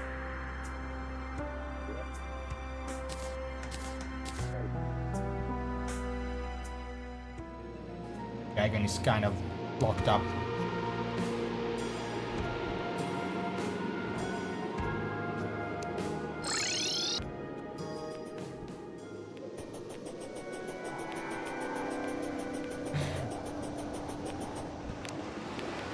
Okay, let's try this again.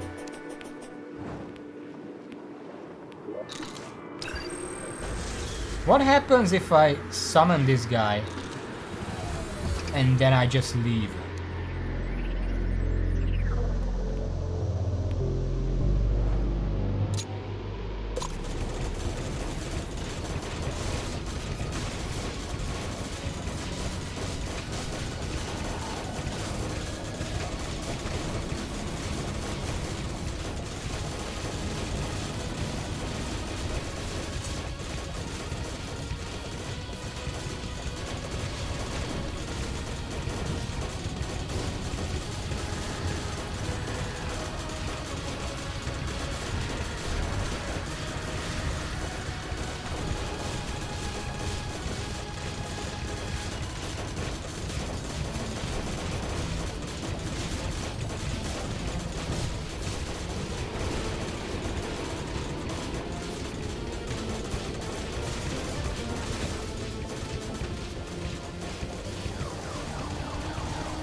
Oh, fuck off.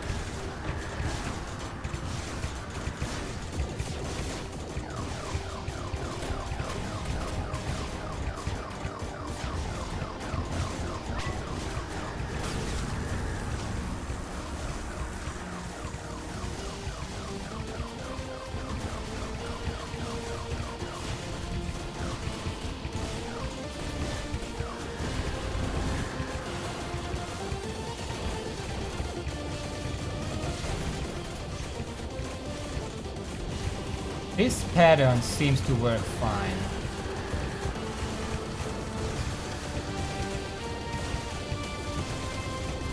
Oh!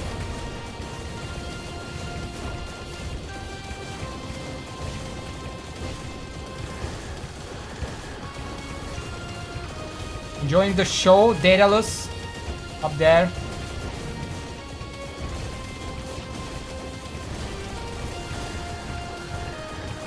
Your mechs suck, and I'm not particularly impressed by your flying chair either. Hey, fuck off, dude. I'm not doing very much damage.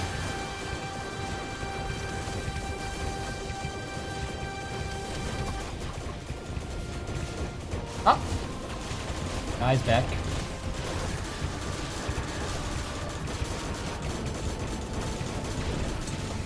Oh, okay, I have to worry about that.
I suck at this phase!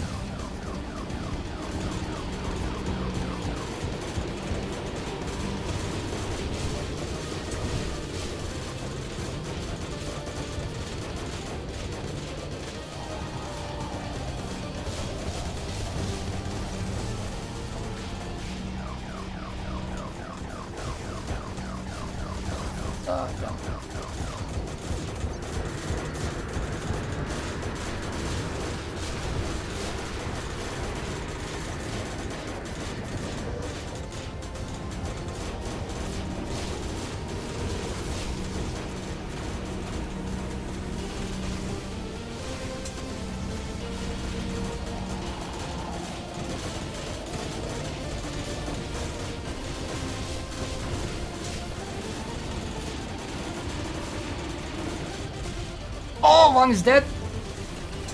I'm dead. No, I'm not.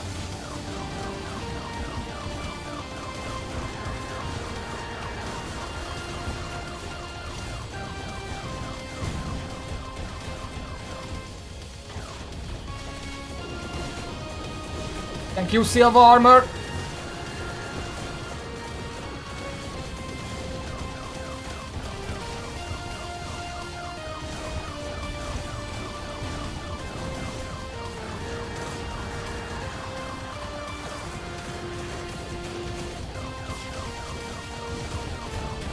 Target the eyes.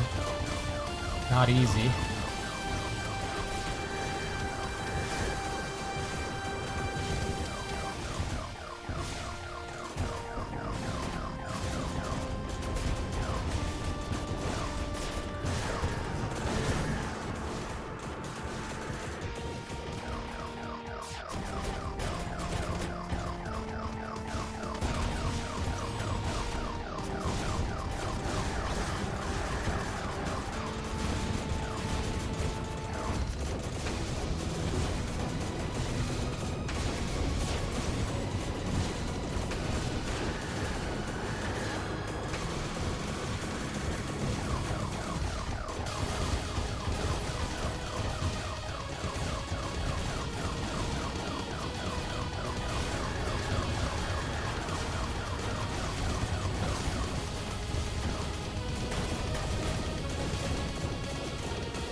Oh! Nope!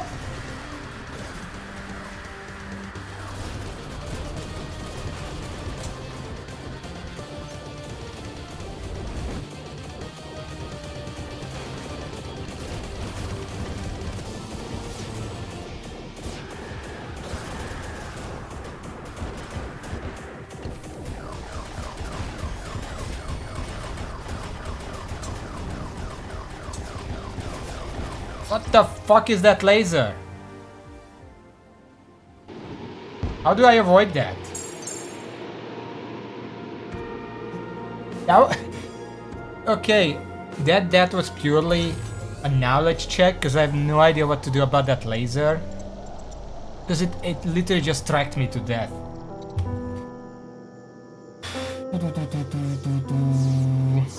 So, but everything else seemed pretty controlled. I wasn't even using potions. At this point, I can just grab the potions because I almost won without potions.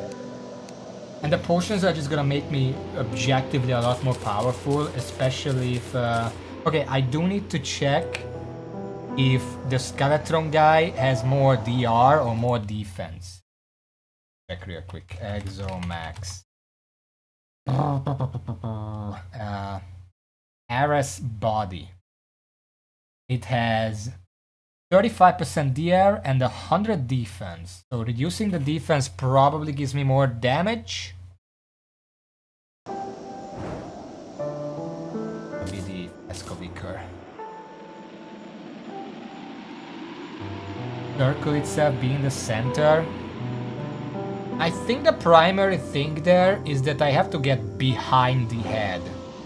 Because it can only target what's in front of it, and if I'm behind it, then it has to turn all the way around. Which is, if it's circling around me, then it can never aim at me, that's the idea. Okay, I get it. It shouldn't be that bad, because, you know, I'm gonna use... The gravity normalizer, you know what, I'm not gonna use that, because I got used to the gravity carrying me a little bit. There, so it's actually better not to have it.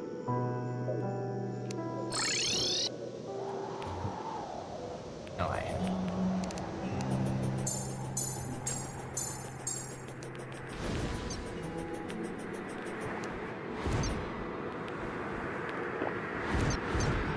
No. Put down these, I guess. They can be useful later. Okay, this is the first real try. Well, I'm very bad at circling the boss, so...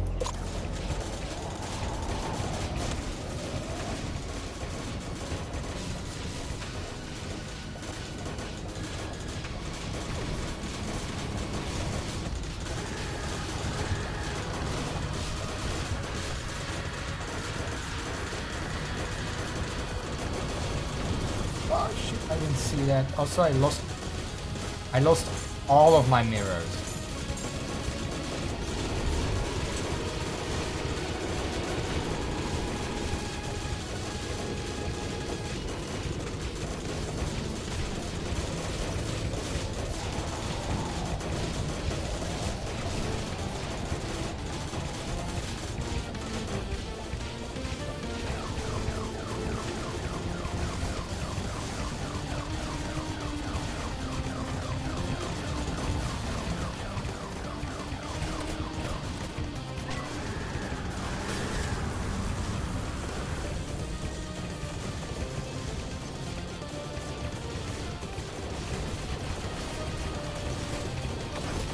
Why is it acting so weird now?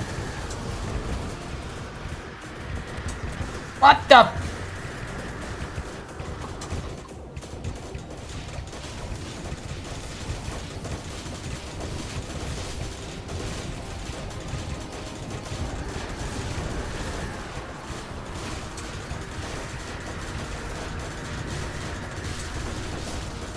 Okay, well, this is entirely bad. The worm is moving in a different pattern. Kind of lost on what to do about it. Also, my fucking mirror stuff keeps respawning.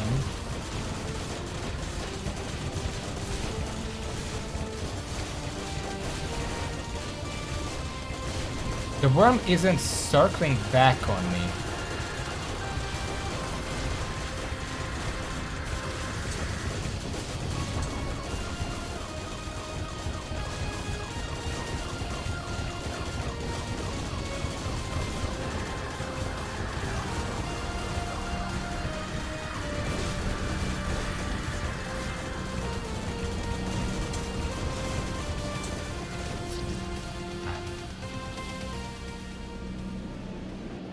Well, that was a bad attempt. For all kind of reasons. I don't know why the worms was acting different. Was I think I was too far from it? I have no idea. Also, the fucking D's kept despawning, so maybe I'm just not gonna use them, because the dragons don't seem to despawn. Let's try that.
Okay, now it's the right pattern.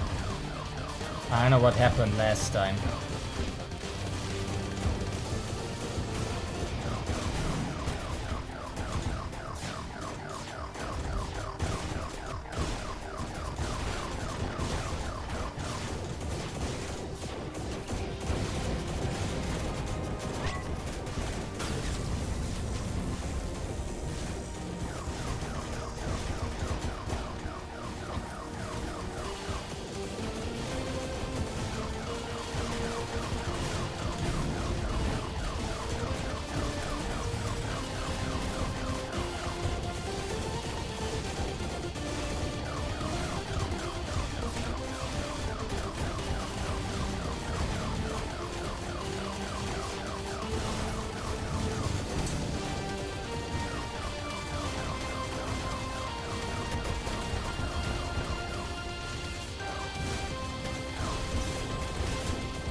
Fucking move.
Ah, fuck.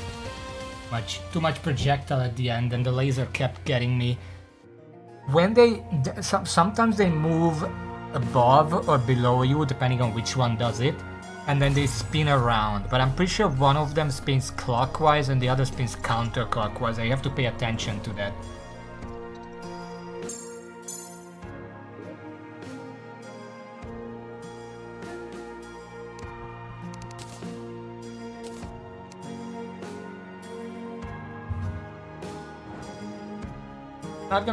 It's not gonna be that run. And also, I'm not really paying attention to the drops right now. Like, I don't give a shit about the drops.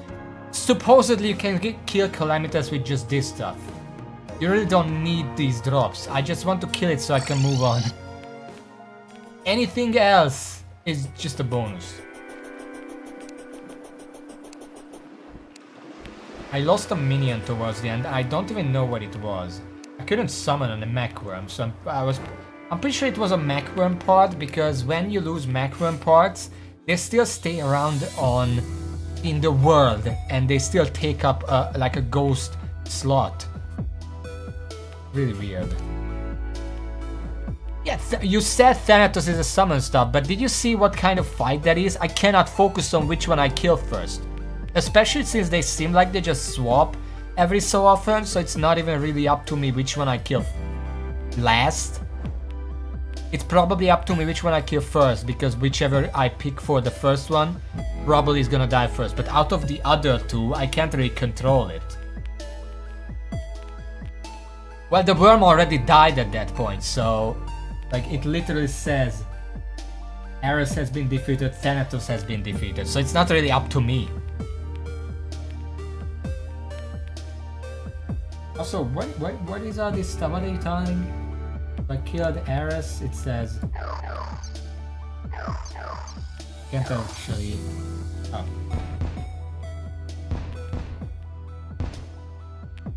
Designs improve with time and knowledge are the essence of my work. Through no other method can I approach perfection. The performance falls neatly within the margins of error. It's quite satisfactory to proceed to the next phase of testing.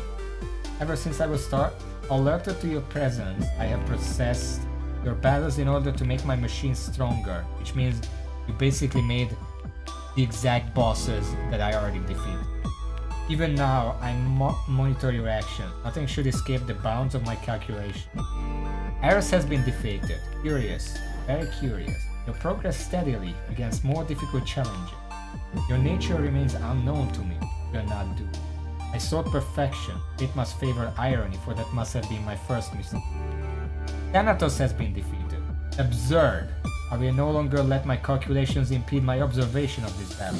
I shall show you the full fury of my final machine. I died.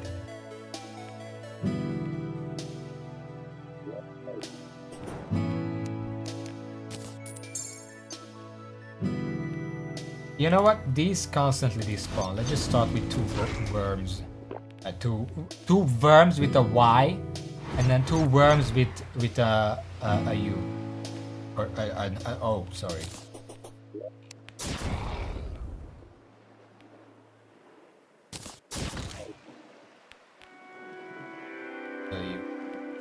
And then fuck it.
Well, that was unfortunate.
I couldn't.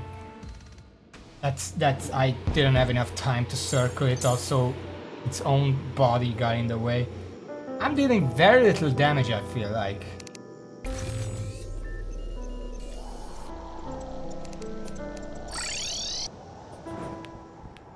Also, I'm gonna look up, because how do I make the worm last? Because it seems like it's just predetermined. If I start with Skeletron, does that mean the eyes are last? Do I have to start with someone else?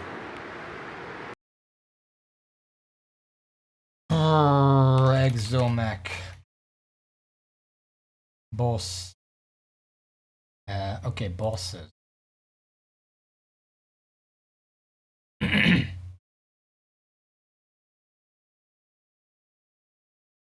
ExoMech 5 consists of 7 phases total. Phase 1. The first mech chosen is fought until it reaches 70% health. Phase 2. The first mech chosen disappears and the other 2 appear. This phase continues until one of the mechs reaches 70% phase.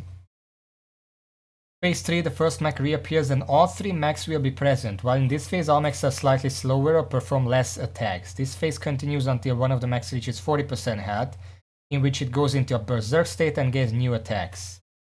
Phase 4, the mech at the lowest health battles the player on its own until it is defeated. It's gonna be Skeletron. Ares. Phase 5, the mech with the higher remaining health returns to battle the player on its own until it reaches 70% health. That generally seems like that's the eyes. Then both surviving mechs fight the player until one of the mechs reach 40% health. Both remaining mechs were already at 70. They repair summit. Mechs at the lowest health battle to play on its own. So I'm dealing too much damage to the worm, and I'm pretty sure that's the mech worm's fault.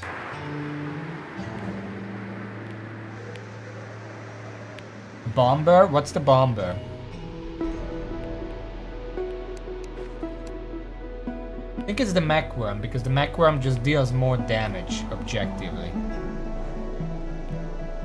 It doesn't always hit the thing, like I'm trying to aim it directly into the eye, and that means the eye is gonna get hit by it. I think it's the mech worm. I'm gonna try to swap it out for something. I have 3 slots left. Sun beacon? That's single target.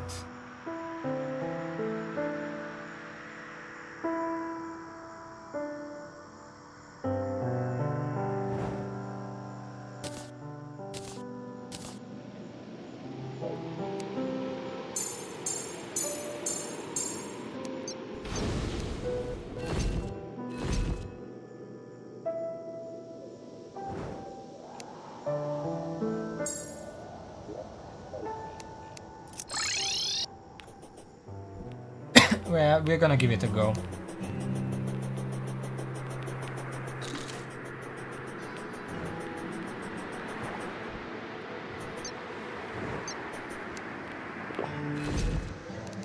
Hopefully they don't despawn.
I think the primary thing that's hitting the worm is actually my armor. Because the worm is typically the closest to me. It's always gonna hit the thing closest to me.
I'm constantly losing minions at this point.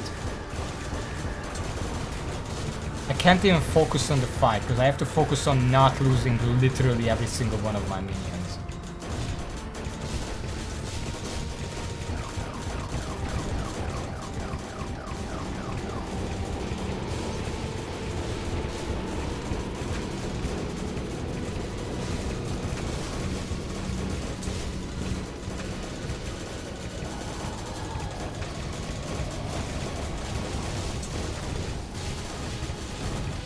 That was the worst setup, because I couldn't go upwards against the bomb, because the laser was there.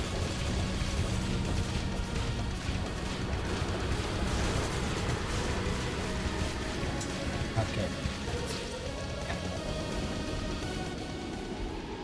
I don't like this new mouse. Like, I keep pressing the attack button, but sometimes it just stops attacking. Like, I'm permanently pressing the button, and then after a while it just stops attacking, and I have to press it again to continue. Also, which one of my minions keeps despawning? Just do Hydra Step, fuck it.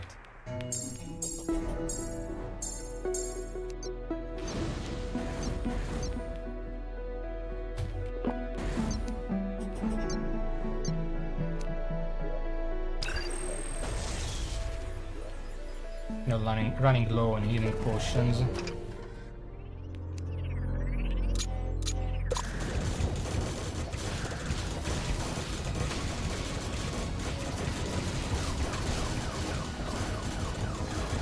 And immediately lost.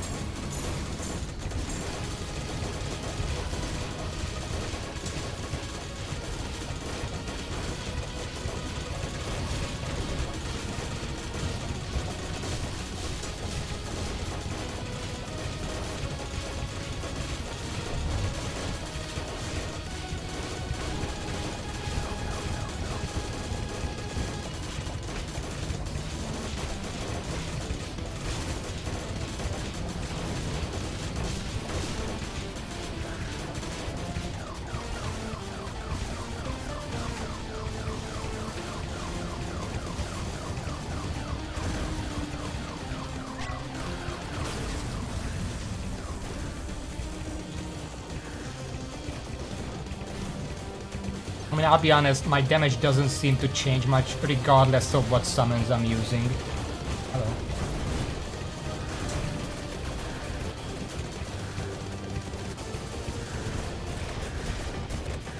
I should probably just mix and match the ones that despawn the least.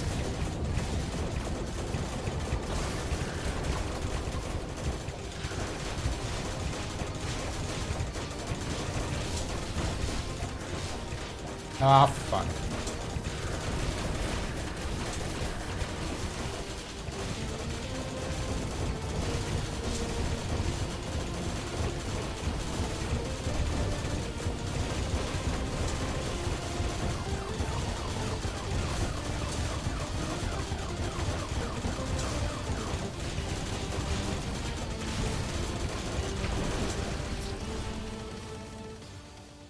Yeah, because I keep having to re-summon everything and it just distracts from the fight. Fuck all these, just use the Hydra Step. Whatever.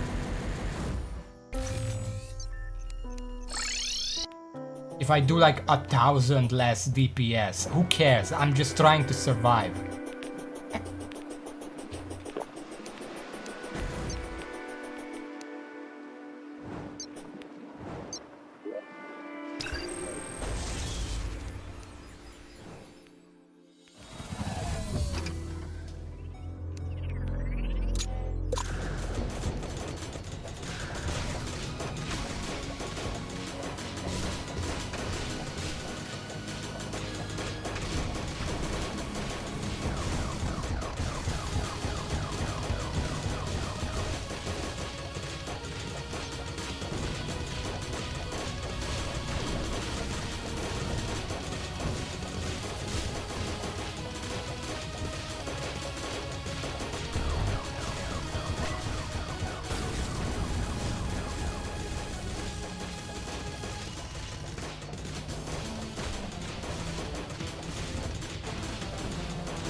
There's so much shit flying around, and a lot of it is very small. So half the time I don't even notice when I'm getting hit.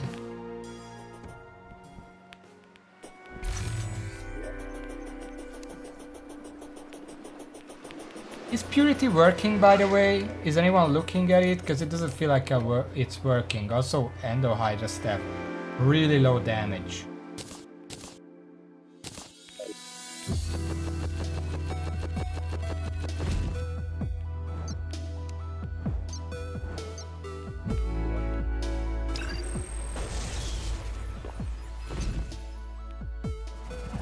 No, the things I survive is just the Silver Staff.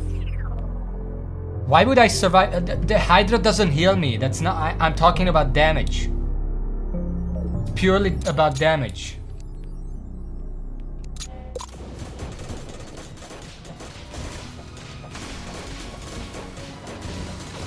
Do these despawn? Yep. Okay.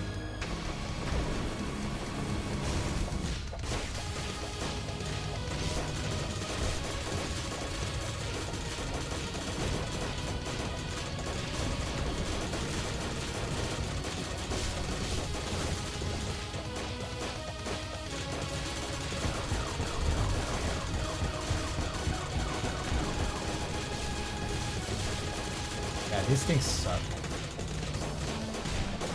UFOs definitely suck.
In this phase they're fine because they hover over the enemies so they don't go off screen.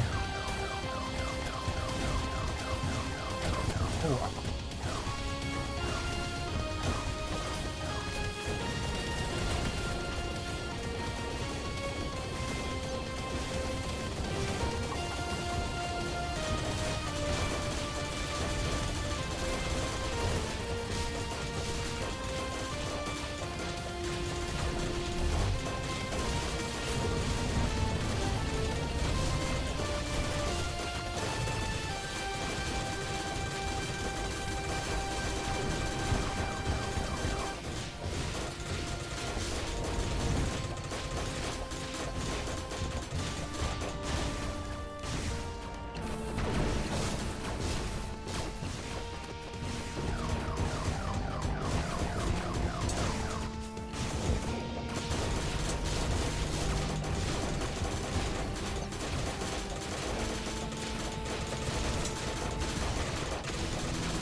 press the wrong button for the mount. I have so many fucking buttons. Okay, well, the UFO is shit for this. Low damage, it constantly despawns the moment Skeletron is on the map. No. Guess I could do it like... Does it despawn?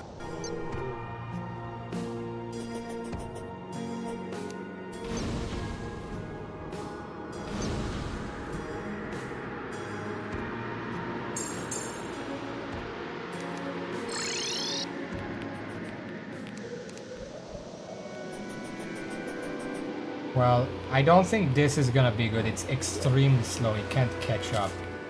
What about the birds? Do the birds.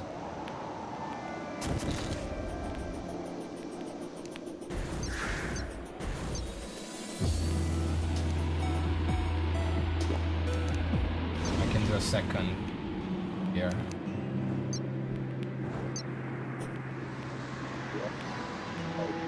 Not the bird.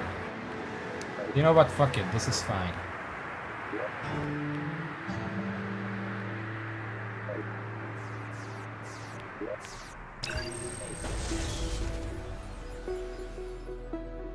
I might try the Corvid next time. This is fine for now.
It would be a lot easier to just focus on the worm in this phase.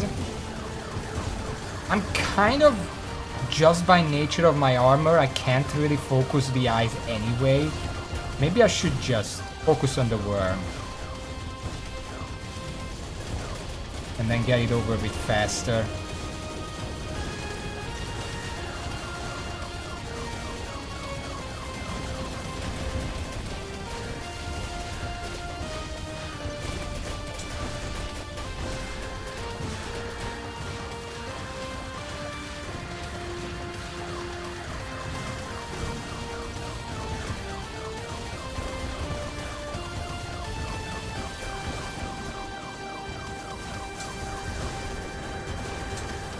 Getting hit by random projectiles too much. Okay, well I'm dead. This was a bad attempt.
Oh my god. The worm is messing me up constantly because I'm trying to do the same thing and it's doing different things.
I don't see what's hitting me. There's so much shit on screen, I have no idea what's hitting me.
I wonder, should I just kill the worm first?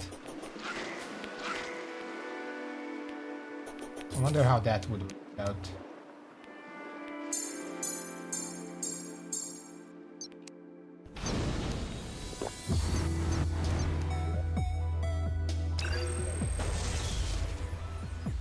The eyes don't really do much. I mean, they obviously do, but whatever they do, I can't actively dodge it anyway because of all the other more important stuff.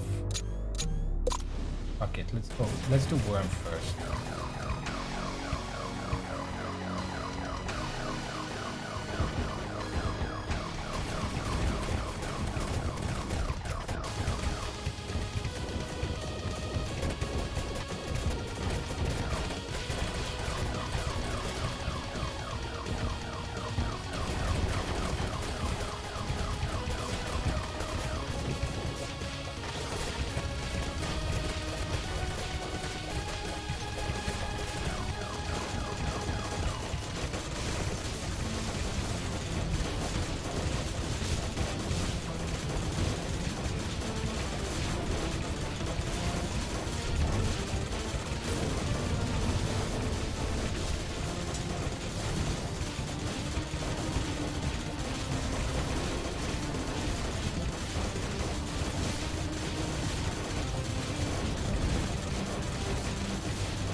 Didn't mean to fucking use that.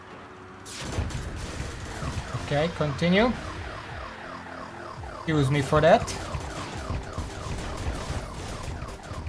So much shit on my hotbar. I accidentally picked the wrong thing.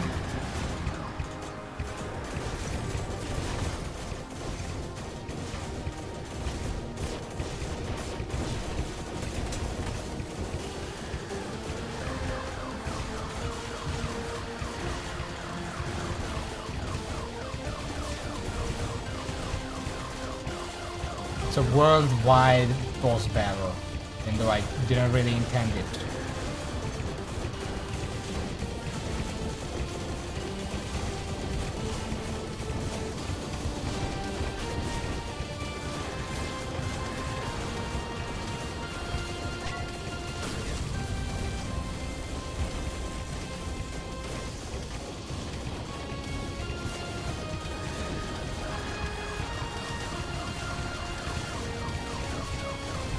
Okay, we actually kept the worm for last this time.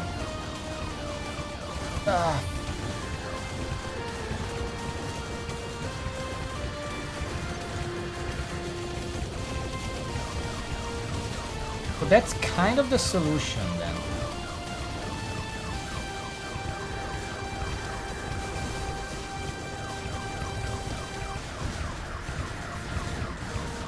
I actually avoided that one.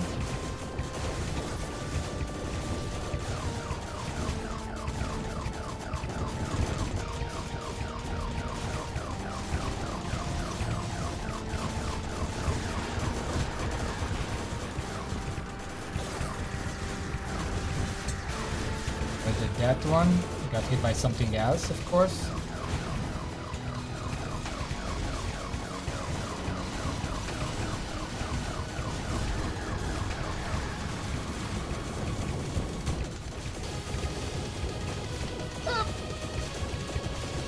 Teleport through.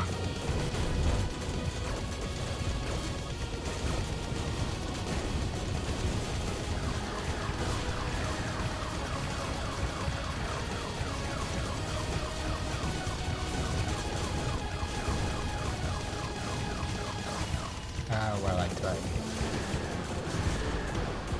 Okay.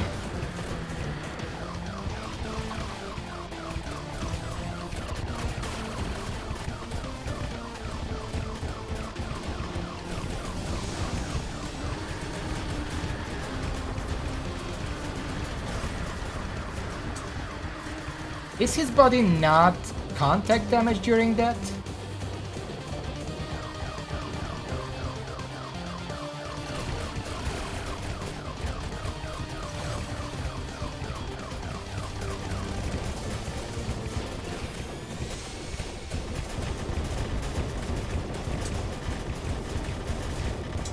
It doesn't look like it.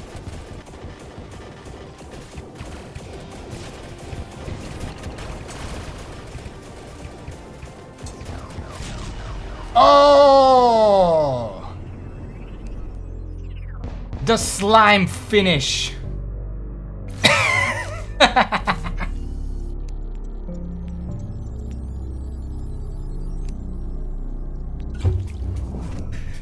I bopped his head and he died.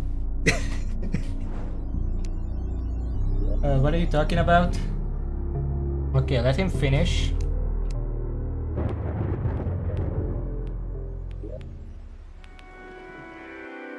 Observe, blah blah blah. And then I actually killed the worm last. You know why? I don't know if you were here, Raven, but I actually picked the worm first. Because I thought, if I'm gonna kill the worm at some point before the last anyway, I might as well start with that because that's the easiest one. So what happened is that I fought the worm alone until 70%, and then the worm fucked off, and I fought the other two to 70%. I hit the Skeletron first, so that landed to 70%, and then the worm showed up, and then they both showed up to 70%. I took Skeletron to 40% and then killed it. And then I think because the eye had more HP, it showed up alone first. And then the worm showed up afterwards, and then somehow I was able to get the eyes to 40% first. I killed them, and then the worm was last. So I did actually kill the worm last, and let's hope we get some good items. For now though, an unknown factor, a catalyst is what you are. Nearly as disconnected to this land as its history as I am. Excuse my introspection, to gather my thoughts after that this quite unnecessary. This land has become stale and stiff with blood that has been spilled until now. You have also spilled blood, but it may be enough to usher a new age. What I do not know, but it is something I am eager to see. Now, you wish to reach the tyrant. Cannot assist you in that. It is not a matter of spite, but I would wish nothing more than to observe such a conflict. You have managed before, you will find a way eventually. Must acknowledge your triumph. It returned now to my machinery. Yeah, my triumph. I'm pretty sure this entire area is just a big graveyard at this point. Also, I lost 2 of my weapons at some point. Anyway, that's home. GG Nore. That's what he's saying. Okay, let's put these away for. Let's see what we got. First of all, we got a Draydon relic, of course. A Thanatos trophy. Whatever. And then a treasure box. Let's...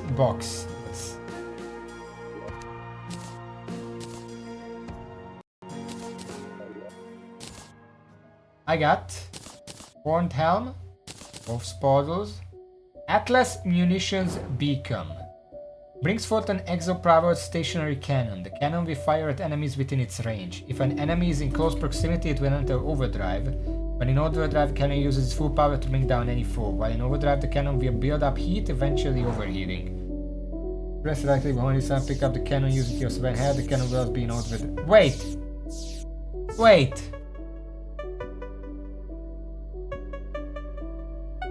First of all, it's not actually a charge weapon, even though it sounds like it.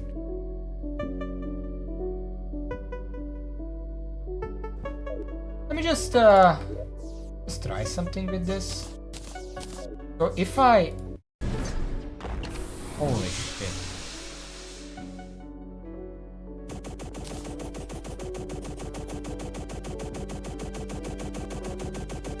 Where is the overheat meter?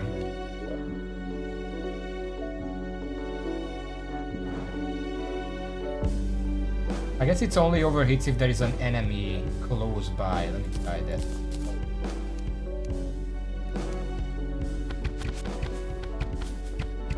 Fuck off.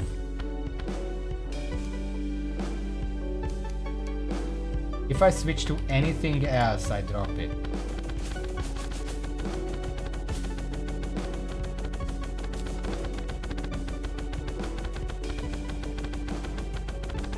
Am I overheating?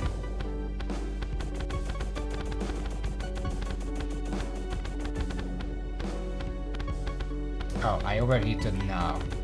But I can just pick it back up. Where is the Is there an overheat meter somewhere?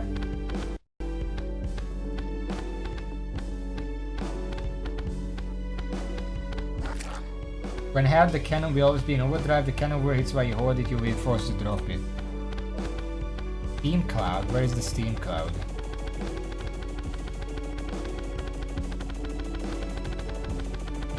Ah.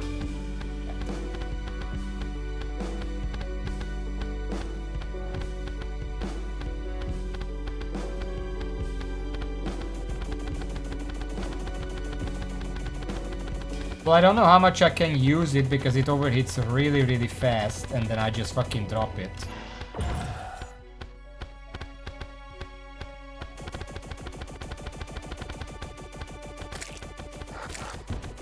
Because once it overheats, like it starts doing that. How long does it take before I can use it again?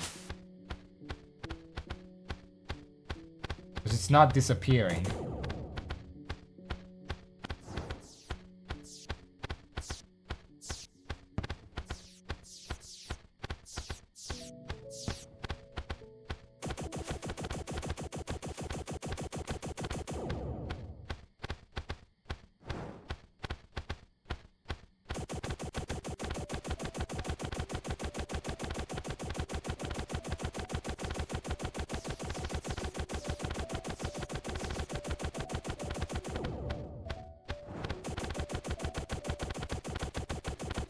Let's...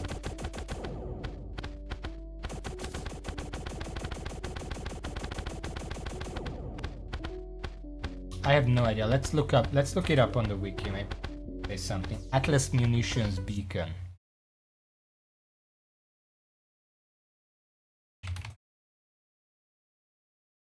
Postmodern Center drops the ranks to my X after the has been defeated last. When used the drop pod falls from the sky and down through a scroller up and connect solid travel path of the drop pod is terribly audible rather than Terraria rock and fire blue lasers towards nearby targets with forming rock and as they fire through with lasers targets move faster and more damage when over the heats up.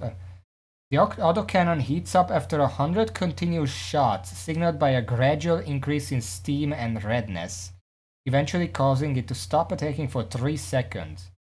The autocannon also passively cools down as it stops attacking even if heat is not full. Right-clicking with a tire radius or turret to help player pick up the autocannon automatically enters overdrive and attacks 25% faster rate. Holding another item, right-clicking and then 1% turret to fully heal. It dropped or right in range. Okay.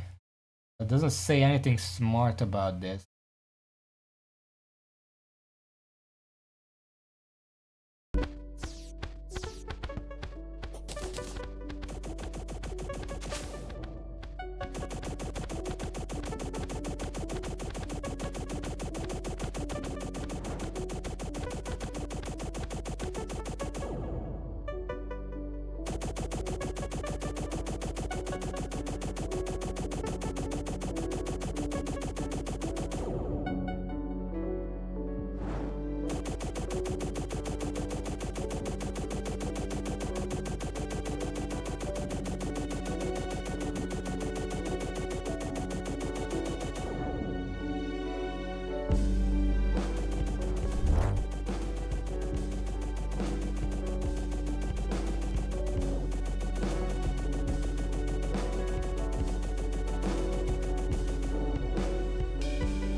It doesn't seem to cool down while I'm holding it, regardless of what I do with it.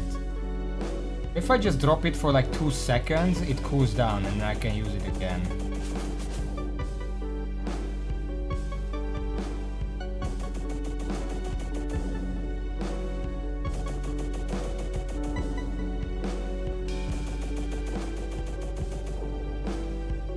You can see it's going red, not turning back.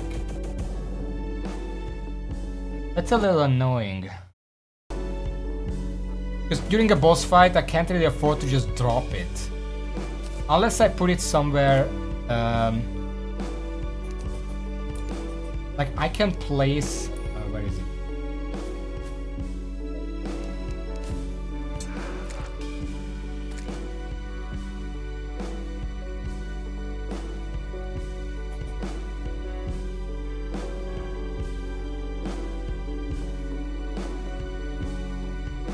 How long does it have to be? Autocannon is left for too long. How long?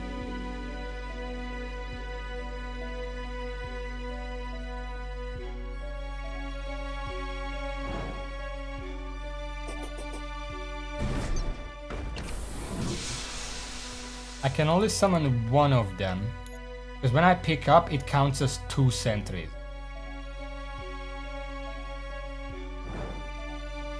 It's a little finicky. If I put, like, when it heats up, first of all, I have to watch out for it heating up. And every now and then I have to drop it and pick it back up to be able to keep using. But it's technically, like, just a direct upgrade, finally, the Borealis Bomber. Because the Bomber, like, let's be honest.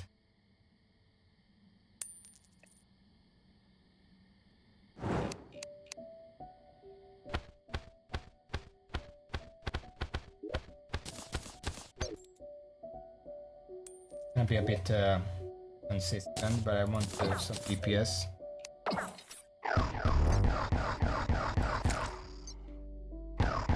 The Bomber does like 600 DPS, very generous. This thing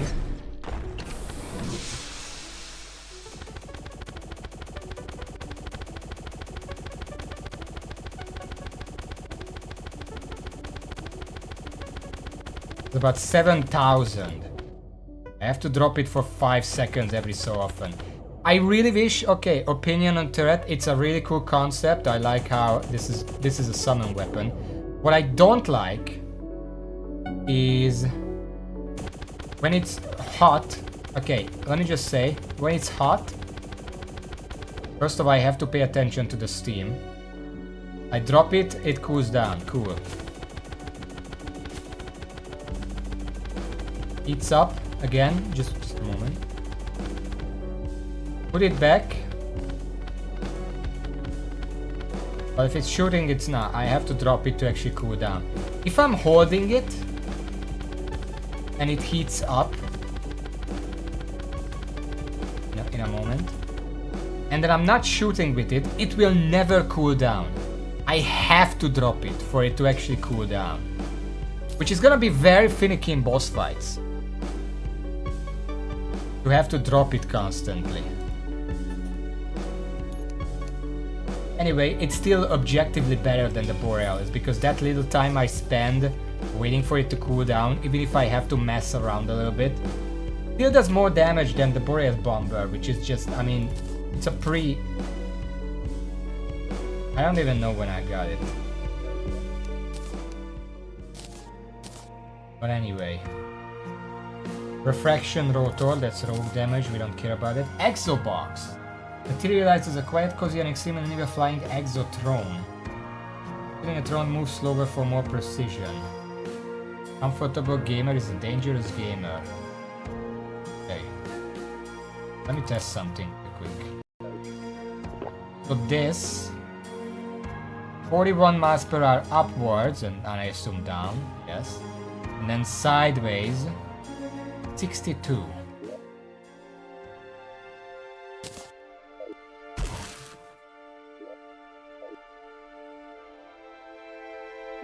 Do I have it on?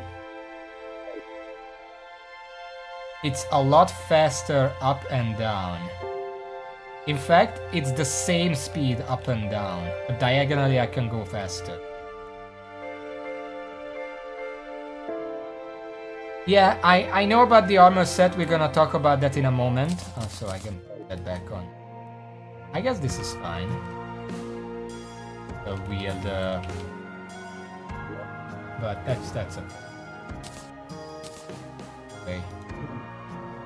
Second.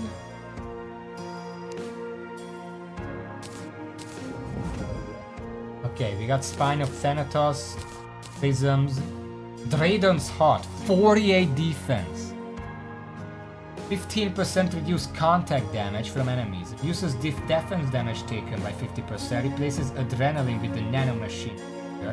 I like Adrenaline, you lose no nanomachines may take damage, but they stop accumulating for 1 second. With full nanomachines, press Y to heal over 2 seconds. A lot of health. Well, is it a lot of health? I mean, I have 1,000 health. It's like a third of my health. Basically an extra healing potion. While healing, you take 50% less damage. 2 seconds. It's really good. Is it better than Chalice of the Blood God? Honestly, probably.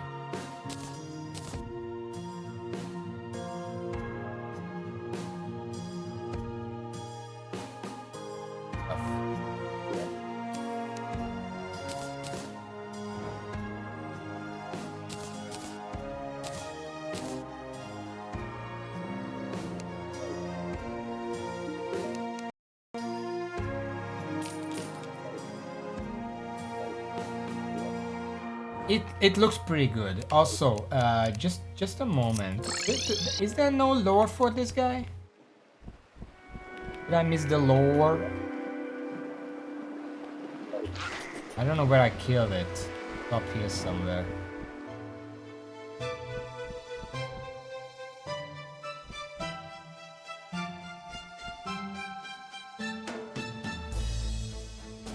You remember when I killed it? I think it was close to the graveyard area. Yes, somewhere. Up! Up! There it is. Exomechanical trio.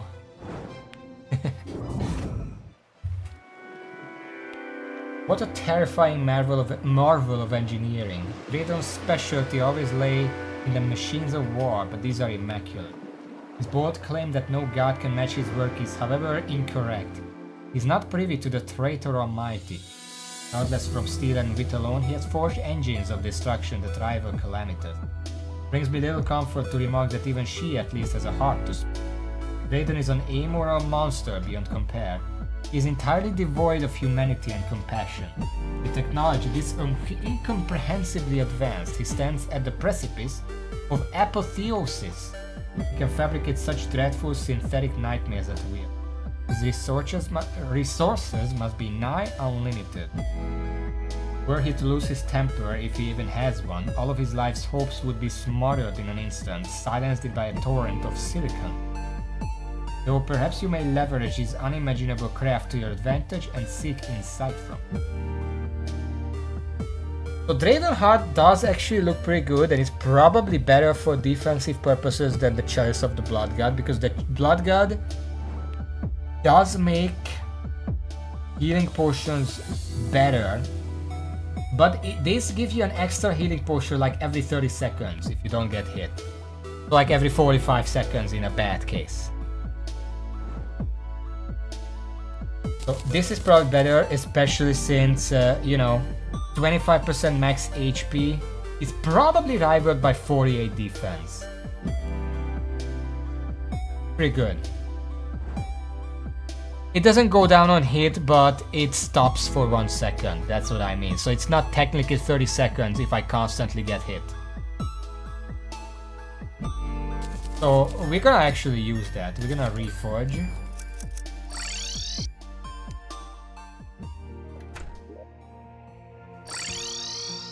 We're also gonna reforge this thing. Okay. Oh.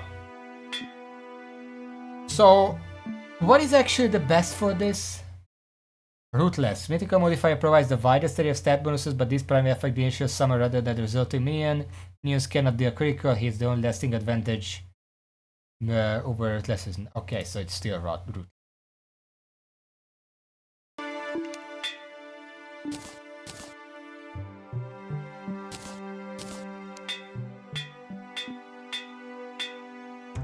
Warding is... no, it didn't upgrade, it's still 10 defense.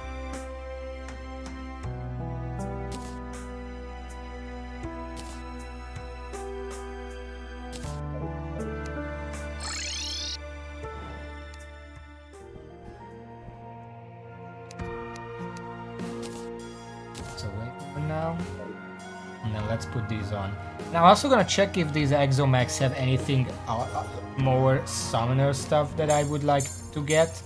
Because, let's be honest, aside from obviously it took a few tries to figure out how to fight them and took a few tries to actually get good at fighting them, but they weren't that difficult.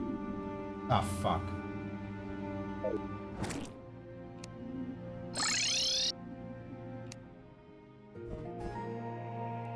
Do I have a... ah, there you go.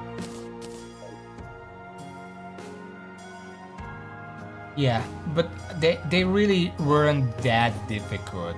There were some nasty mechanics, and there's a little bit of luck involved with how the bosses interact and how everything flies. But it wasn't that bad.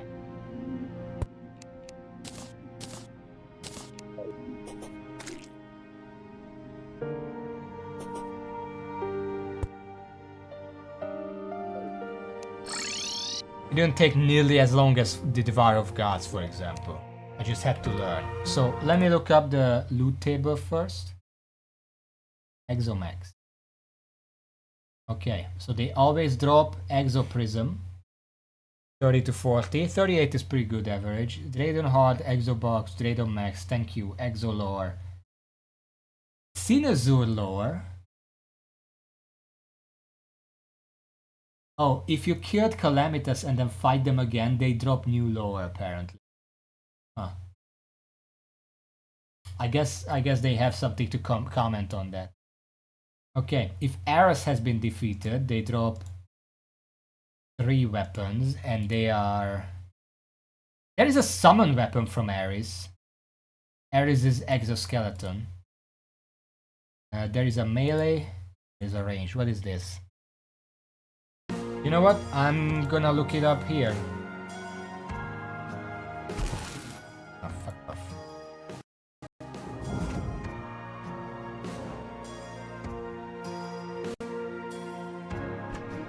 Ares' exoskeleton uses 80 mana, creates a panel with 4 slots and 4 choices above it: Plasma, Tesla, Laser, and Gauss. Clicking one of the choices and then clicking one of the slots summons a cannon of that type. Clicking on a slot that's already occupied destroys the third cannon. Here's the star. What the fuck?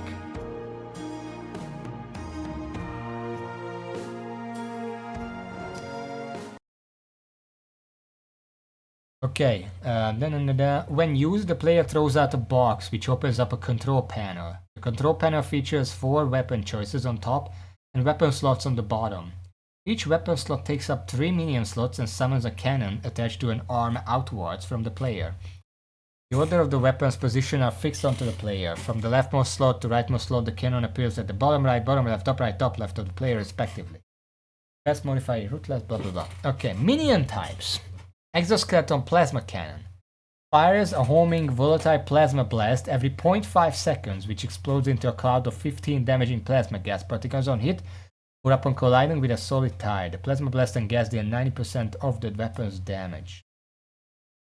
Tesla Cannon fires an infinitely piercing Tesla sphere every 0.6 seconds, which creates a connecting electric arc with other spheres within a 93.75 tile radius. The cannon aims ahead of its target by accounting for its movement and can attack through solid tiles.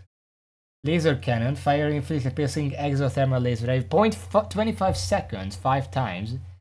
Then fires an exothermal death ray which lasts for 1.25 seconds. Neither attacks can pass through tiles. The laser and death ray deal 110% of the weapon's damage.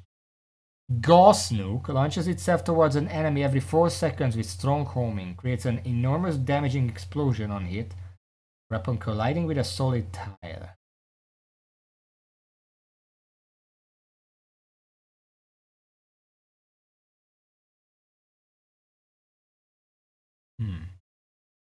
So that's a thing. Anyway, if Artemis and Apollo have been defeated last, there are 2 weapons for it. A ranged and a rogue. So we don't care about that. If Thanatos has been defeated, obviously we actually got all 3 weapons that can drop. So it's really just this one. But Ares has to be defeated last, which is the skeleton equivalent, which is very annoying. I don't know if I want to deal with that right now. Well, maybe I'll get back to it later. We're gonna have to kill it one more time for the extra lore anyway. For now, see what we can do with this thing.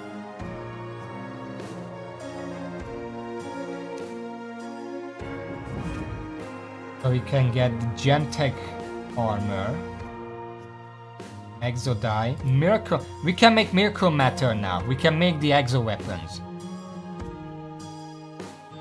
Each of them need 5. We can also make Shadow Spec. Wait, no, we can't. We can't get this. We can make Draiden's Forge. Well, I have Draiden's Forge. I can make it. I have all of this stuff already. I can get the Forge. I don't know if I can make the Exo weapons. Maybe those need... Wait, let me just... Ranged, rogue, summon. There it is. Needs Draiden's Forge. I'm pretty sure I can make this. Like right now.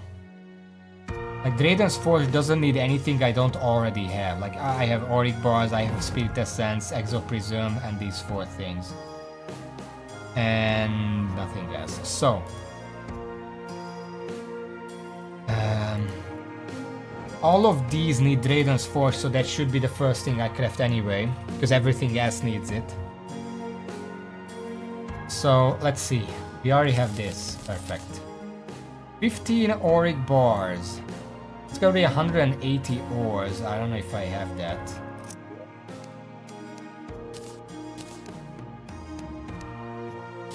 I'm gonna need more. Okay. 25 Ascendant Spirit Essence. We can make that many.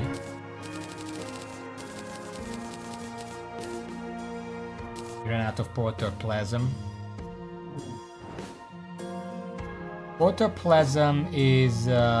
what is it from?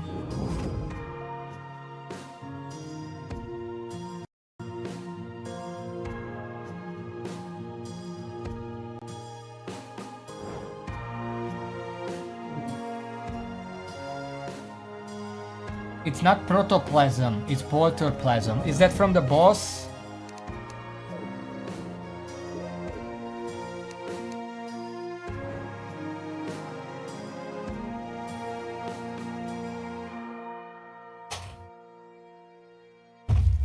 You said protoplasm. It's not protoplasm, it's protoplasm.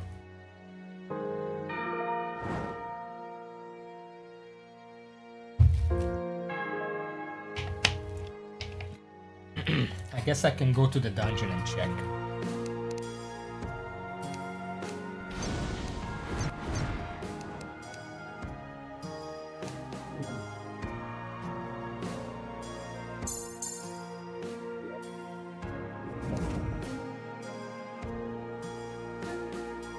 What?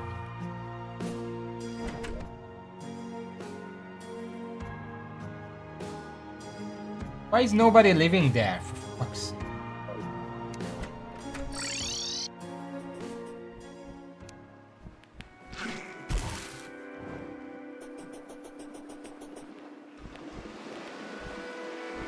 Flying like this is actually a bit faster than the mount.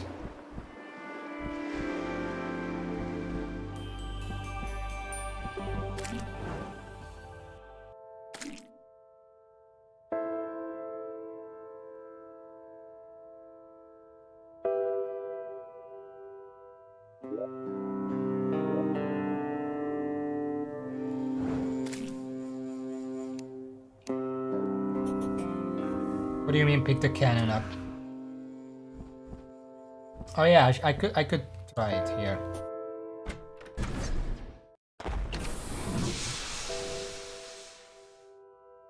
We have some ghosts to kill. My minigun is ready.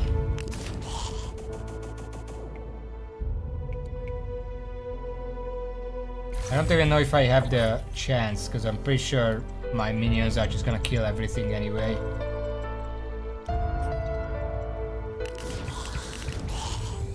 Gonna bust some ghosts up here.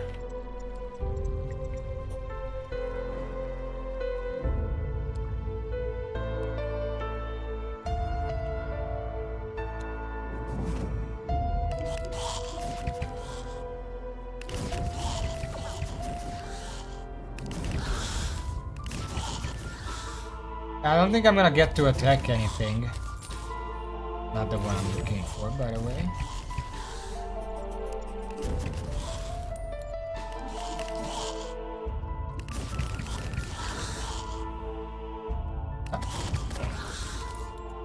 Protoplasm. Okay, good. Collect a couple of those.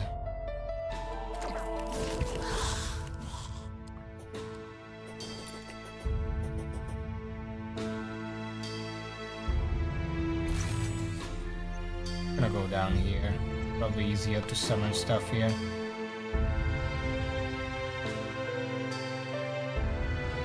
Yeah, I forgive you.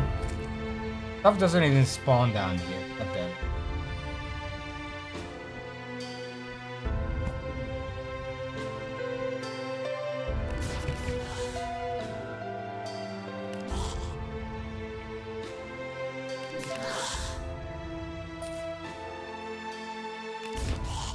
Yeah, things die way too fast for this.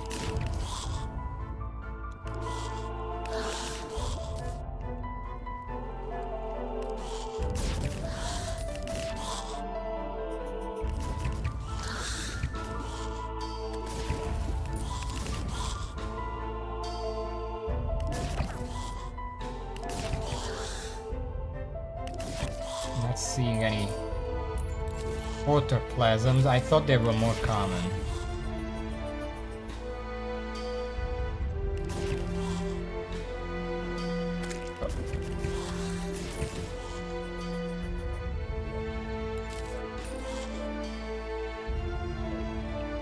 A lot of garbage. Does the chained up thing disappear if you beat it in Infernum?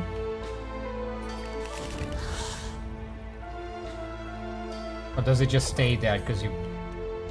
Yeah? Okay.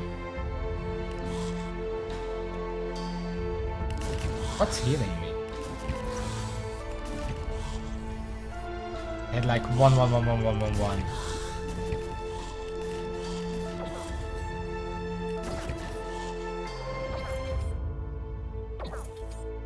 What is...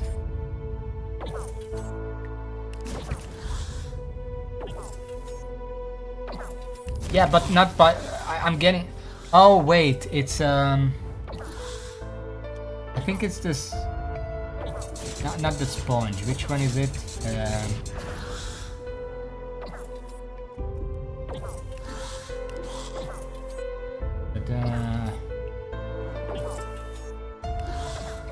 Which one is it?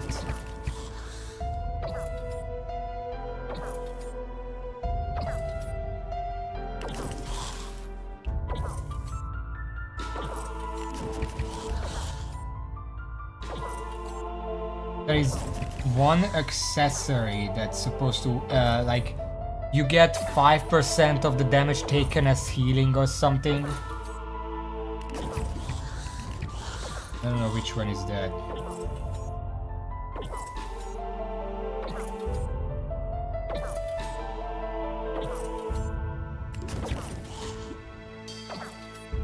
I don't know. What?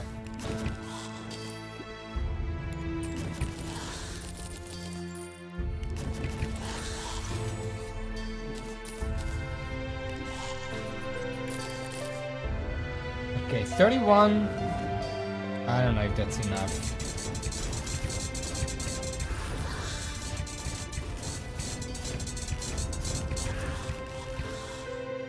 Paladin. Paladins, am I right?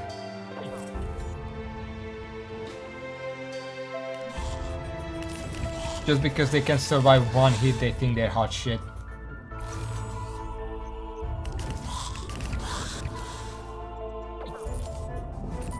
And yeah, there's a new look, because it's not adrenaline, it's nanomachines, son. I mean, that's not... that's literally what it says. On the bottom there, that's... I'm not making that up.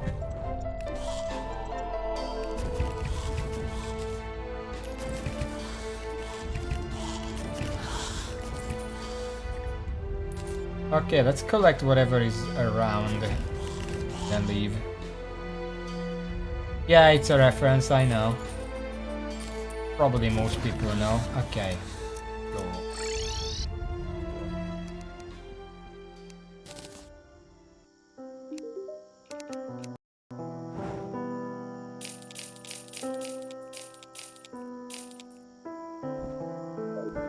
Four more. Go.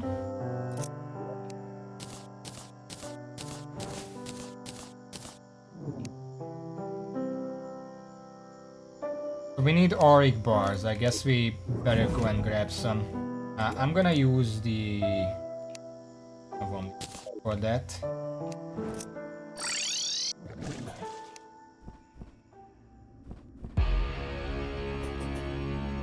It's interesting because I did replace the balloons as Raven suggested with an actual accessory and then did the fight. I really didn't notice that I didn't have them. Like I said that it helps me precisely dodge and whatever, but in the end I didn't even notice that I didn't have them. What?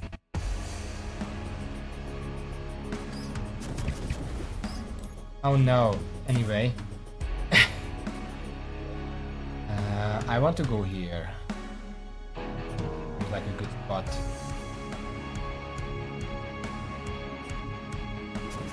We need more ores that do special things. Like imagine, like you know how, well obviously you know how auric ore flings you, but imagine if most special magical ores did something special and magical.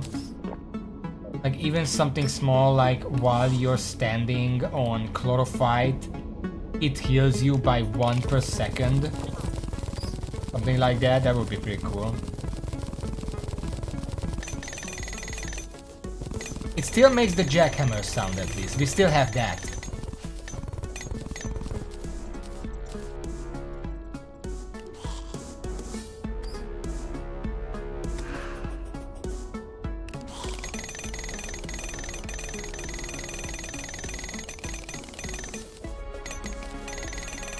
I don't know any other examples, honestly. It's just that one.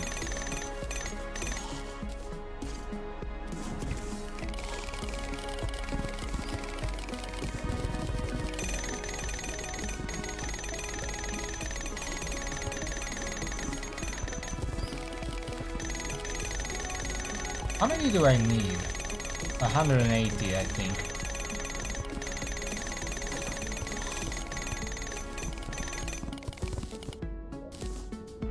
Okay, that should be it.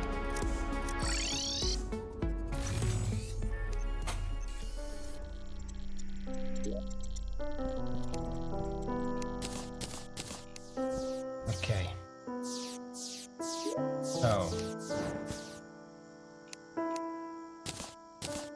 How many do I need?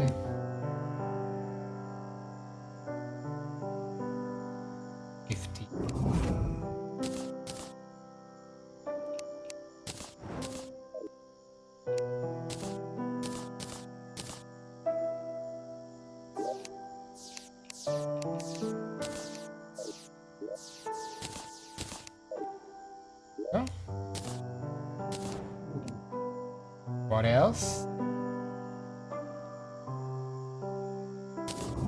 Okay. So this.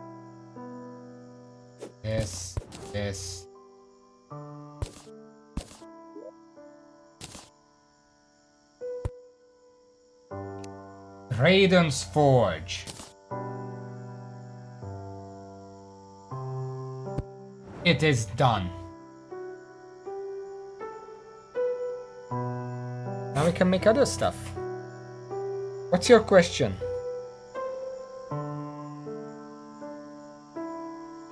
Yeah. The fuck is this? You planning to go back to bully the Devourer of Gods when you make the first exosummon weapon? I don't know. I have no idea. For now, I want to check, so... Gemtech. What is it? Gemtech armor. Oh, it's Calamity stuff. Whatever. Oh, this is the Everyman armor. I don't need that. So the only thing I want is Miracle Matter and Shadow Spec bars. Let's see what we can make with those. Miracle Matter makes the Cosmic Immaterializer. You said first Exo. There is only one summon weapon for Exo. Just this one. Cosmic Immaterializer. Summons a Cosmic Energy Spiral to fight for you. The orb will fire swarms of homing energy boards when enemies are detected by it. Requires 10 minion slots to use and there can only be one energy spiral. Like you'll ever be able to summon more than one. The fuck is that music?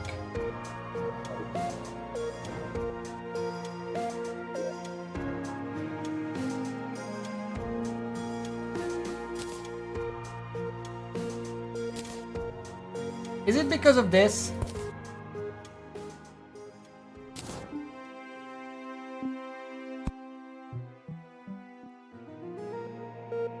Apparently, the Draden Forge actually changes the music to the Master's Forge. I guess it's when you're nearby. It works as a music box. I was like, what is this beeping? Am I playing fucking Don't Touch Anything again? Holy shit. Okay, let's make this then. 5 auric bars. By the way... What?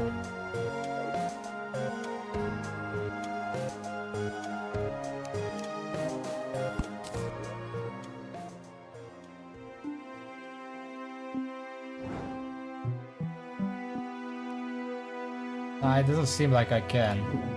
Ah, shit.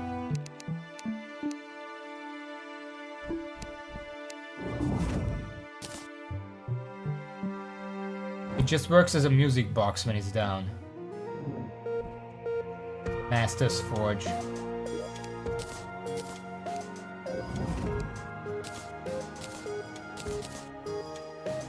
And it's funny because it's... Technically, it just plays a music track, but the music track it's an alteration of an existing music track. I wonder if there is a nighttime track.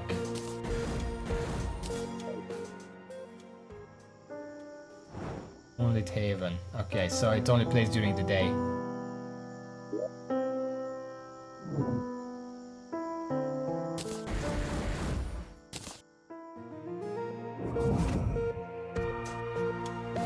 Need a life alloy.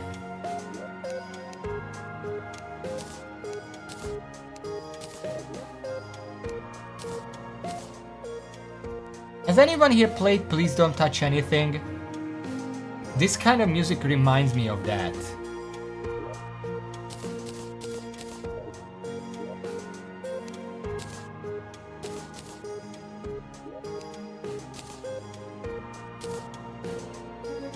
It's not even that wide, like, okay, so I'm gonna spoil a bit, but one of the puzzles actually needs you to listen to the music. And it has this beeping in it. Code of Calamity. Can I actually make this? What is this? Ashes of Calamity, that's from the Calamitas. Yeah, I can make this. Okay. Do I have one already?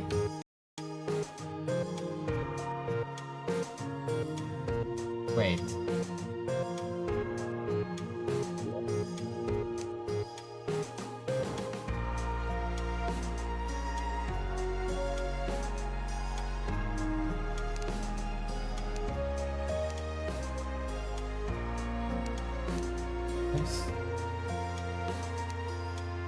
I guess not.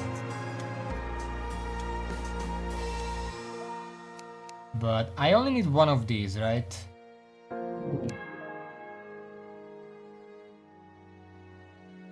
Yeah, just one.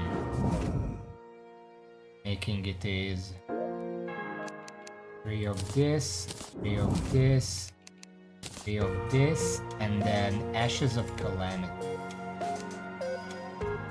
Just one.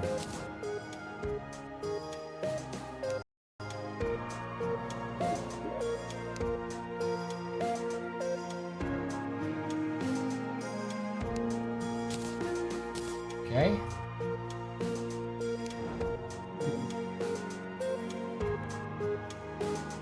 I mean, I have 65 still, so I'm not gonna run out anytime soon. We need 3 Galactica Singularity, which is this right here.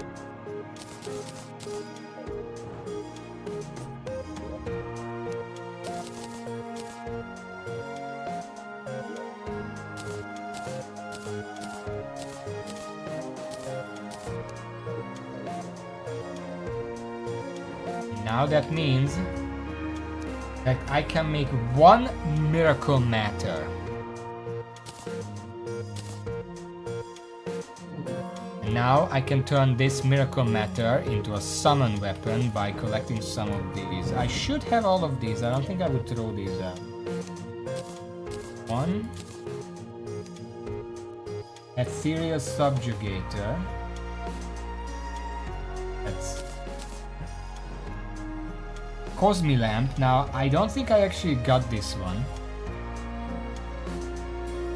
And then Calamari's lemon.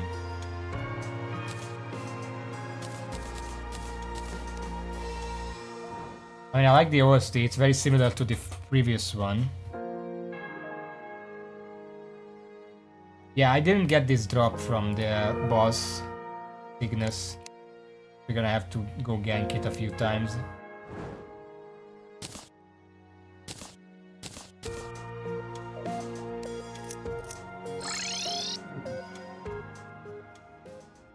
Ignis can be a problem, because it's very chaotic in its movement.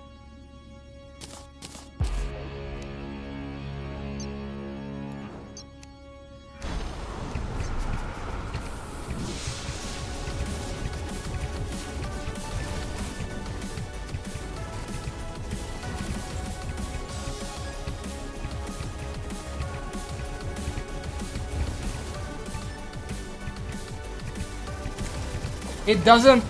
But it falls through platforms.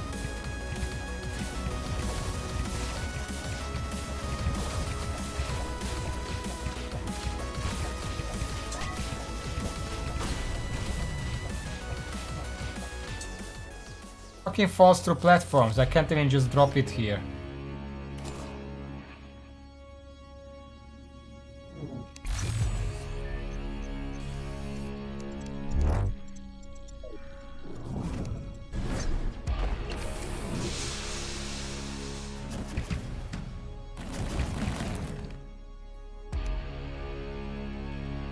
Stays there at least.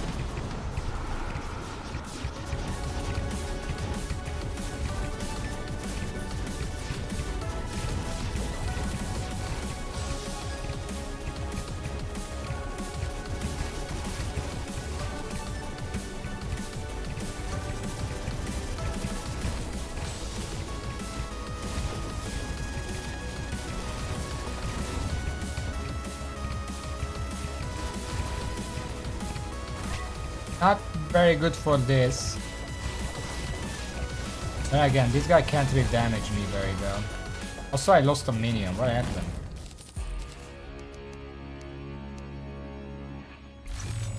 Missing a weapon.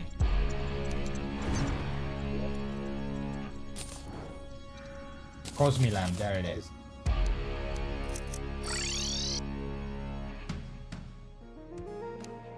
Well, it becomes hotter than lava, that's why I drop it.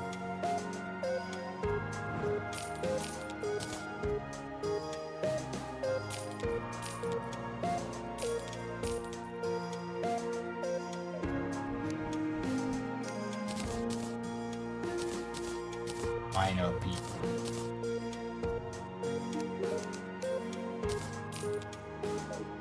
I have way too much money on me, by the way, let's throw it away. Okay. Cosmic Immaterializer.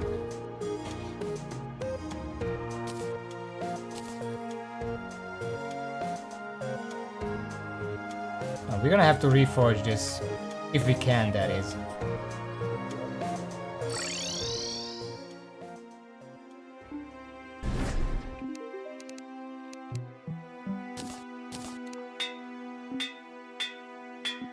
I'm assuming Rootless is the best one. And we have 12 slots.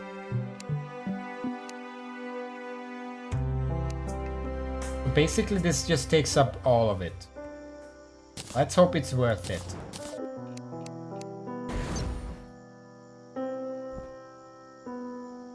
But it looks pretty weird.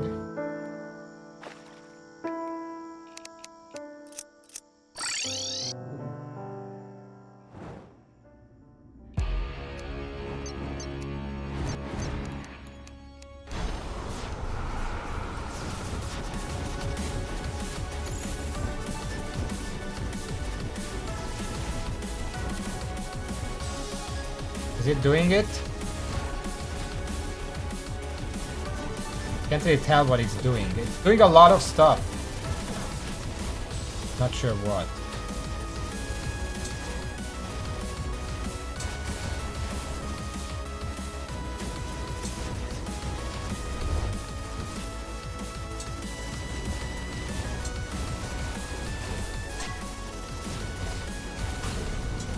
just heal up real quick. Thank you.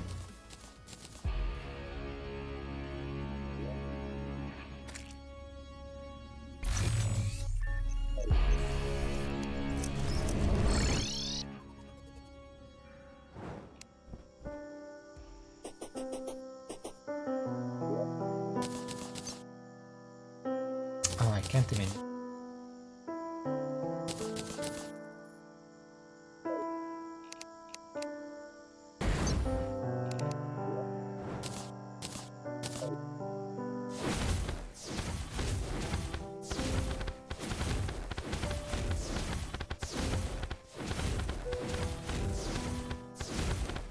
Right.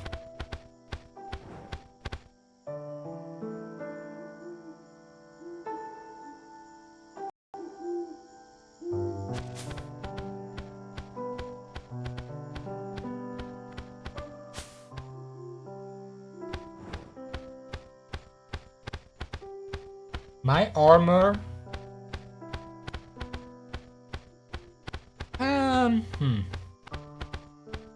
Let's say about 10,000. We're gonna just subtract that from this.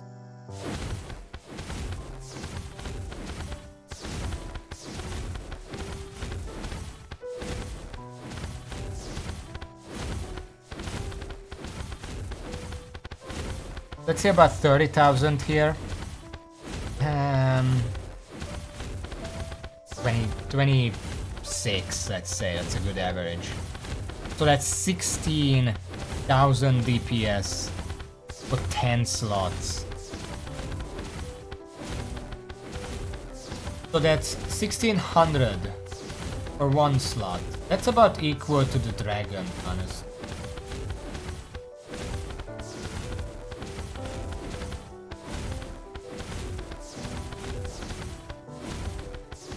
I mean, it's probably pretty simple. You can get 2 of these.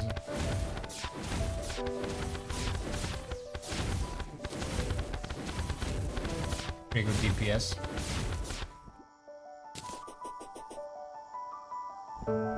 I basically have an Alchemicos circle chasing me. Now, who doesn't like that?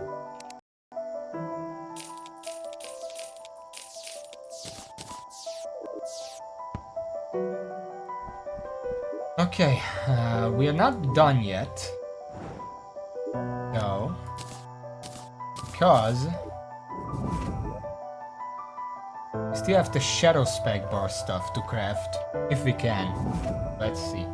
Angelic Alliance, this is a summon accessory. Can we make this right now? I mean, we should be able to.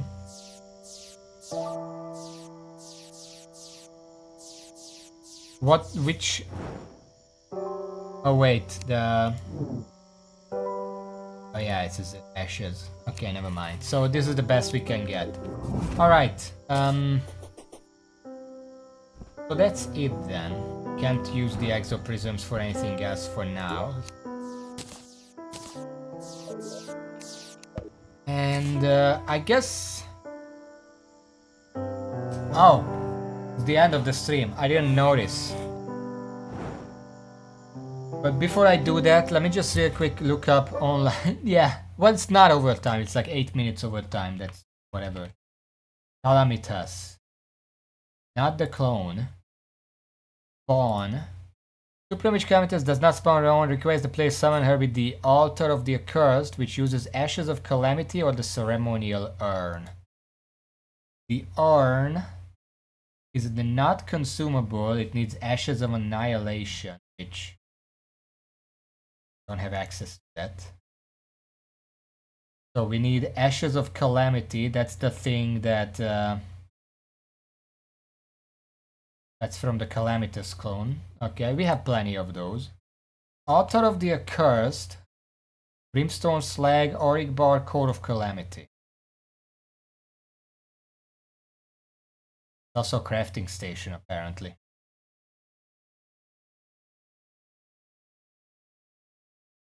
What does it craft? Oh, it's just random.